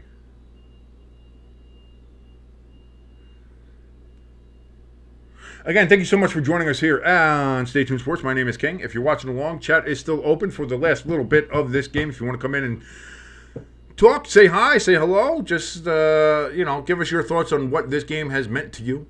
How does it feel? Write it in essay form. 1,000 words or less.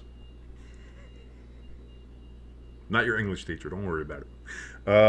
But you can say hi if you're lurking around. But if you are watching and you are not subscribed, please hit that subscribe button. We'll love you forever. Also, give us a like and a share. That will help us out tremendously along with the YouTube algorithm. They love that little algorithm snack. So every little bit that you do helps us out tremendously. If you want to help us out in a more direct fashion, the link for our donation station and our merch store in the top of the chat, as well as below in the description underneath this video. You click on either one of those links and that will bring you right there. And you can either donate or you can buy some merch. We got stuff in there. The latest stuff we have in there is for the Steelers. We have the Steelers 8-bit helmet, shirts, and hoodies.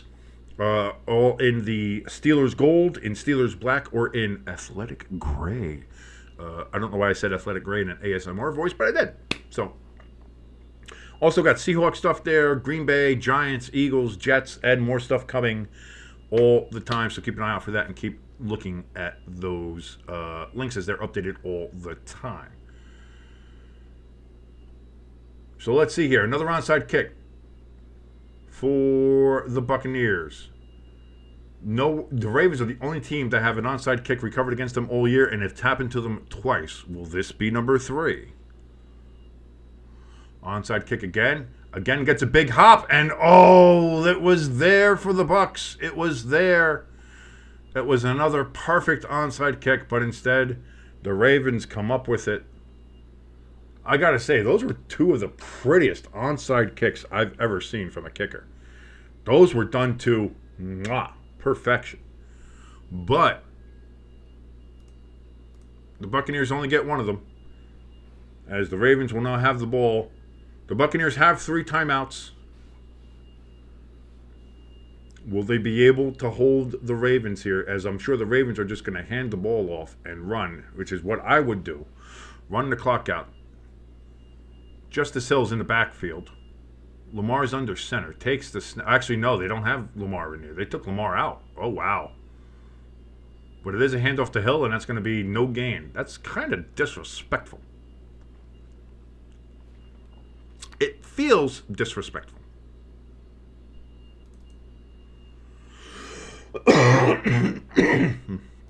Lamar had 5 touchdown passes tonight, by the way.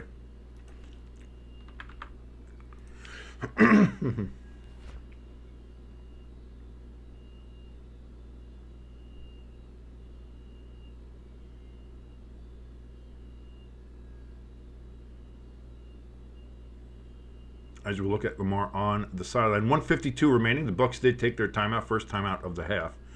Second, they're calling it 2nd and 9. The ball is literally, like, come on.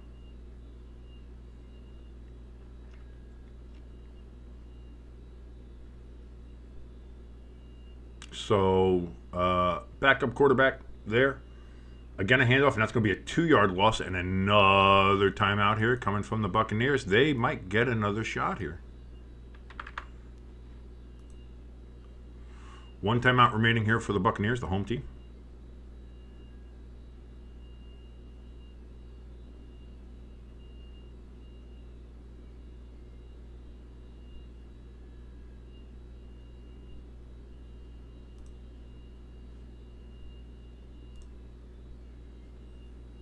Josh Johnson, by the way, is the backup quarterback. I didn't know. I don't even know who the Ravens' backup quarterback was. So.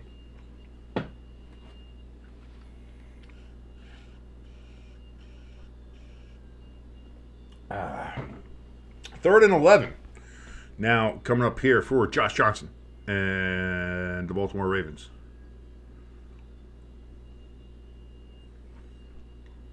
And here's the snap, and it's going to be a handoff and a gain of a yard. And that'll be the final timeout. So 1:43. The Buccaneers will get the ball back. No timeouts, though.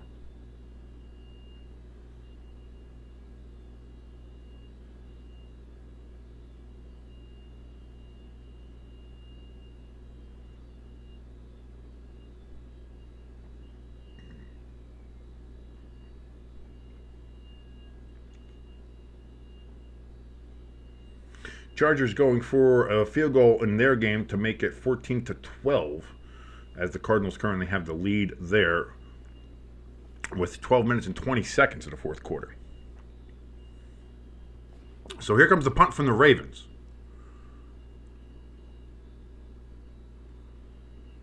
Here's the snap, and the kick is away. And that's going to go all the way. We're going to get a return to about the 25-yard line for the Buccaneers, and that's where they will start here. No timeouts. 1:34 left. Down by 10.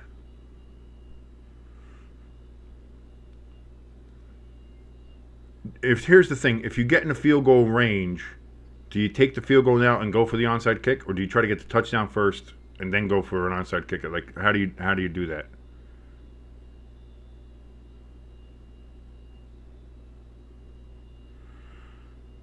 No, I don't think you go for the 2 points. No, because right now, because you're down 10. So a touchdown and a field goal ties the game. If you go for a 2-point conversion and miss it, now you're down 4. You're down. You have to either get a touchdown or not. Like I wouldn't do that. If you get a touchdown on this drive, go for one. Go for the onside kick and try to get the field goal. And that's what I mean. I don't know with this one. Like, if you get in field goal range, do you try to get the field goal first and then try to onside and see if you can get the touchdown? Or do you try to get the touchdown on this drive? And then with the onside kick, it's a shorter way to go to try to get to field goal range. 2nd and 10. Baker back. He's going to get hit and sacked. And that's going to eat up a lot of time, and it's going to be 3rd and long now. Super long. Johnny sends long.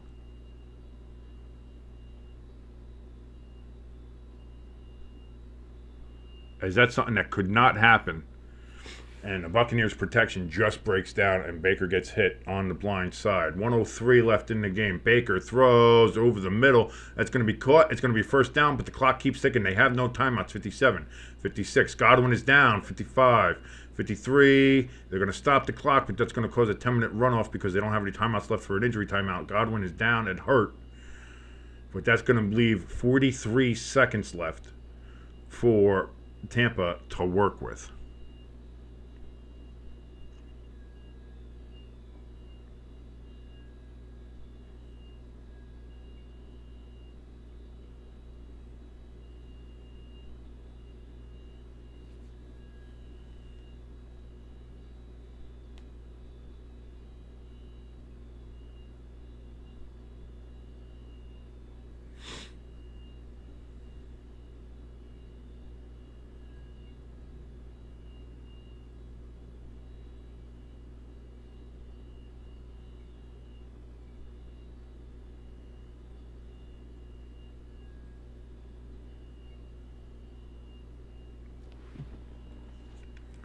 He's down on the field.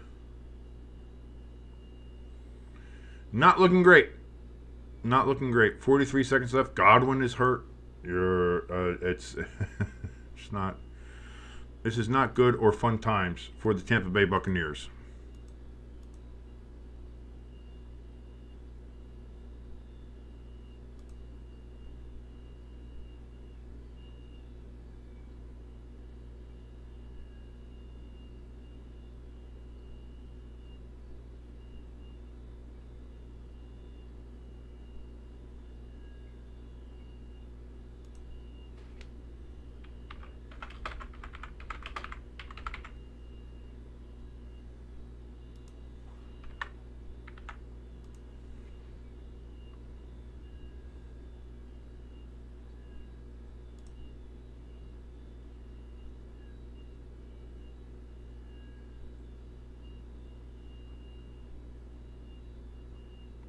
Sorry for being quiet. Just trying to find information here. I do apologize. I try not to be quiet. Dead air sucks. I know. Dead air is terrible. I'm a radio guy. I should know that. So that's my fault. Sorry for the dead air. Looking to see if we have any more information on Godwin or what the injury was. Some people are saying it might have been a hip drop, but I don't trust people who just kind of make up stuff. I did notice that, though, that ESPN did not show a replay of what happened. So I'm imagining it's probably not great of whatever it is.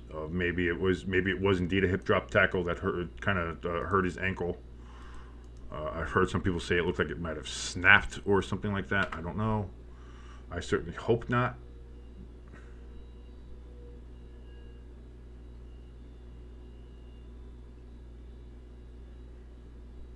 Oh, God. Maybe.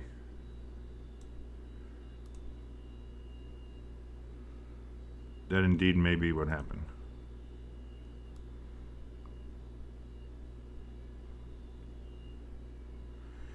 It seems like a Raven player fell on his leg as he was going down. And it's, yeah, no, yeah, no. Yeah, no.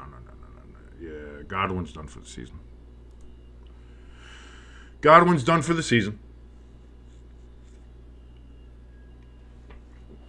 That's a broken tip fib. That's that tip fib break that we saw with, not exactly in the same fashion that happened with Aiden Hutchinson, but the result is the same. It's tip fib break. So Godwin is lost for the season for the Buccaneers. 40 seconds left here for Baker. Throws down the field. Incomplete.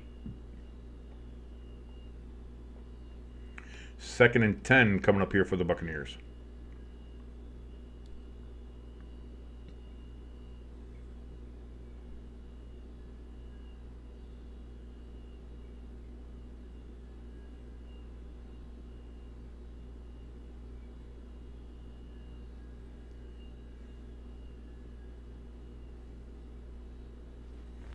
.36 on the clock. 2nd and 10. Baker back. Looking to make something happy. Throws it to Otten. Happy? He's trying to make it happen anyway. Throws to Otten. That's going to be caught. 3rd down and about 1 coming up here for the Buccaneers. 30 seconds even remaining on the clock as it is stopped. Buccaneers are going to need a quick strike, but they don't have any quick strike weapons now as Mike Evans, he's out with a hamstring injury, and Godwin is gone for the year with a broken tib fib. The white flag could have prevented that, Pecan, absolutely. Bowles had that in his back pocket. He could have chucked that. Everybody could have been saved. 1st down for the Buccaneers, 23 seconds left. Gets out of bounds. Does Tucker. Oh, punched him. Hey, I haven't punched the mic in a while. Hey, that's a good punch, mic punch. Sorry about that. But 1st and 10, 23 seconds left for the Buccaneers. At this point, any score is just going to be window dressing. And the Ravens take their first timeout.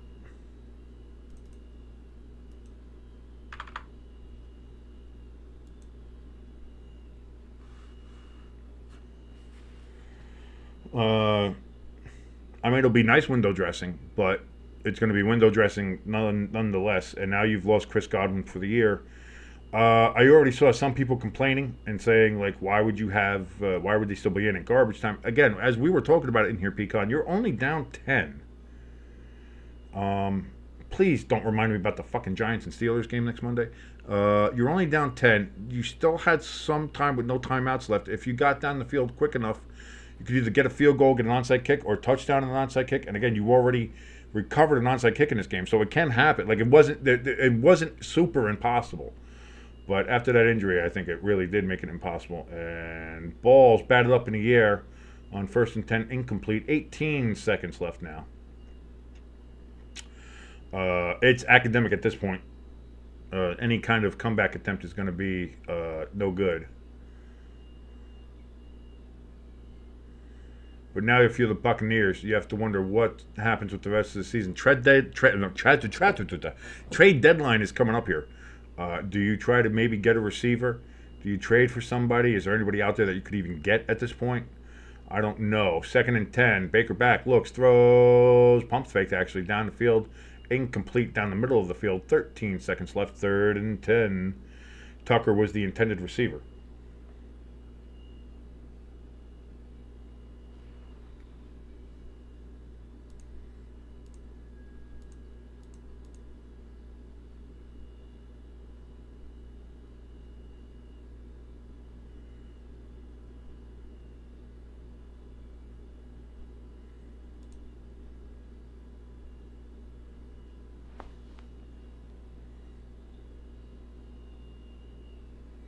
So Baker here, he's going to run for it with 6, 7, 5, tackled inbounds, 4, 3, 2, 1. That ends the game.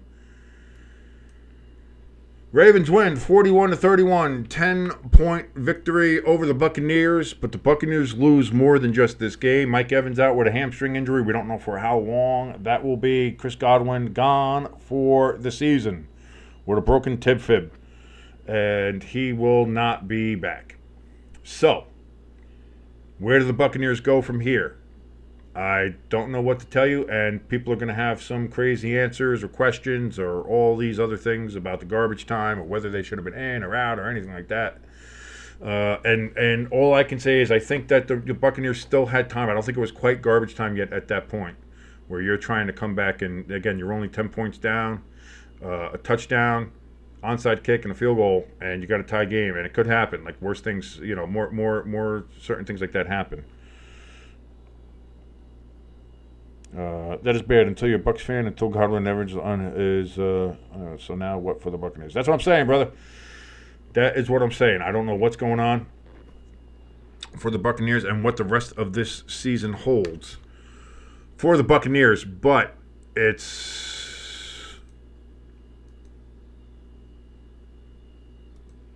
I don't know. Is this going to be a turning point game? Is this where maybe the Buccaneers season starts to go down? Do they look to see if they can trade for a receiver? Is there any receiver out there that's currently unclaimed? Like the Saints just got MVS as a free agent after he was let go. Is there anybody else out there to get? And that would work well with your system. Again, Amari Cooper's now already gone. Devontae Adams is already gone. Who do you trade for? Who's looking to get traded? Maybe Carolina, but I don't think Carolina's going to trade within the division. So a loss on the scoreboard tonight for the Buccaneers, but maybe a lot more losses in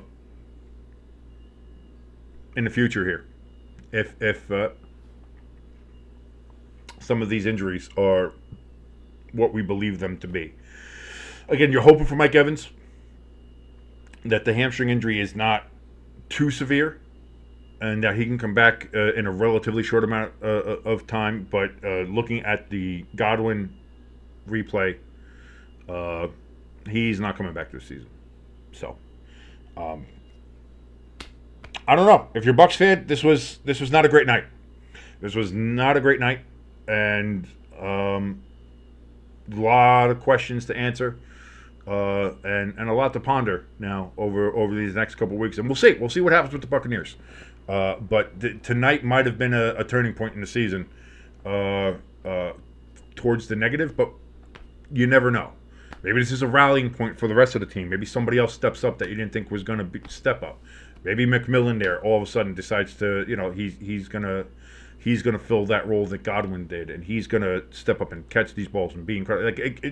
Worse. Stranger things have happened. So, but overall, not a great night for the Tampa Bay Buccaneers.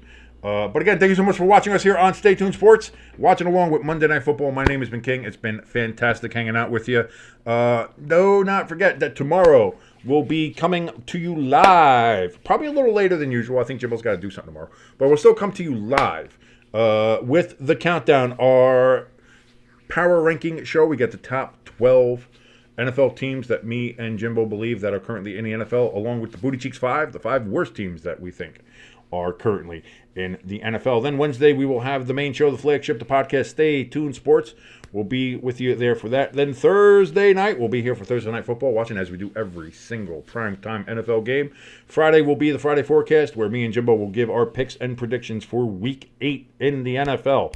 Until tomorrow, ladies and gentlemen, it's been a pleasure hanging out with you. My name is King. This has been Stay Tuned Sports. Have yourselves a great night. Adios.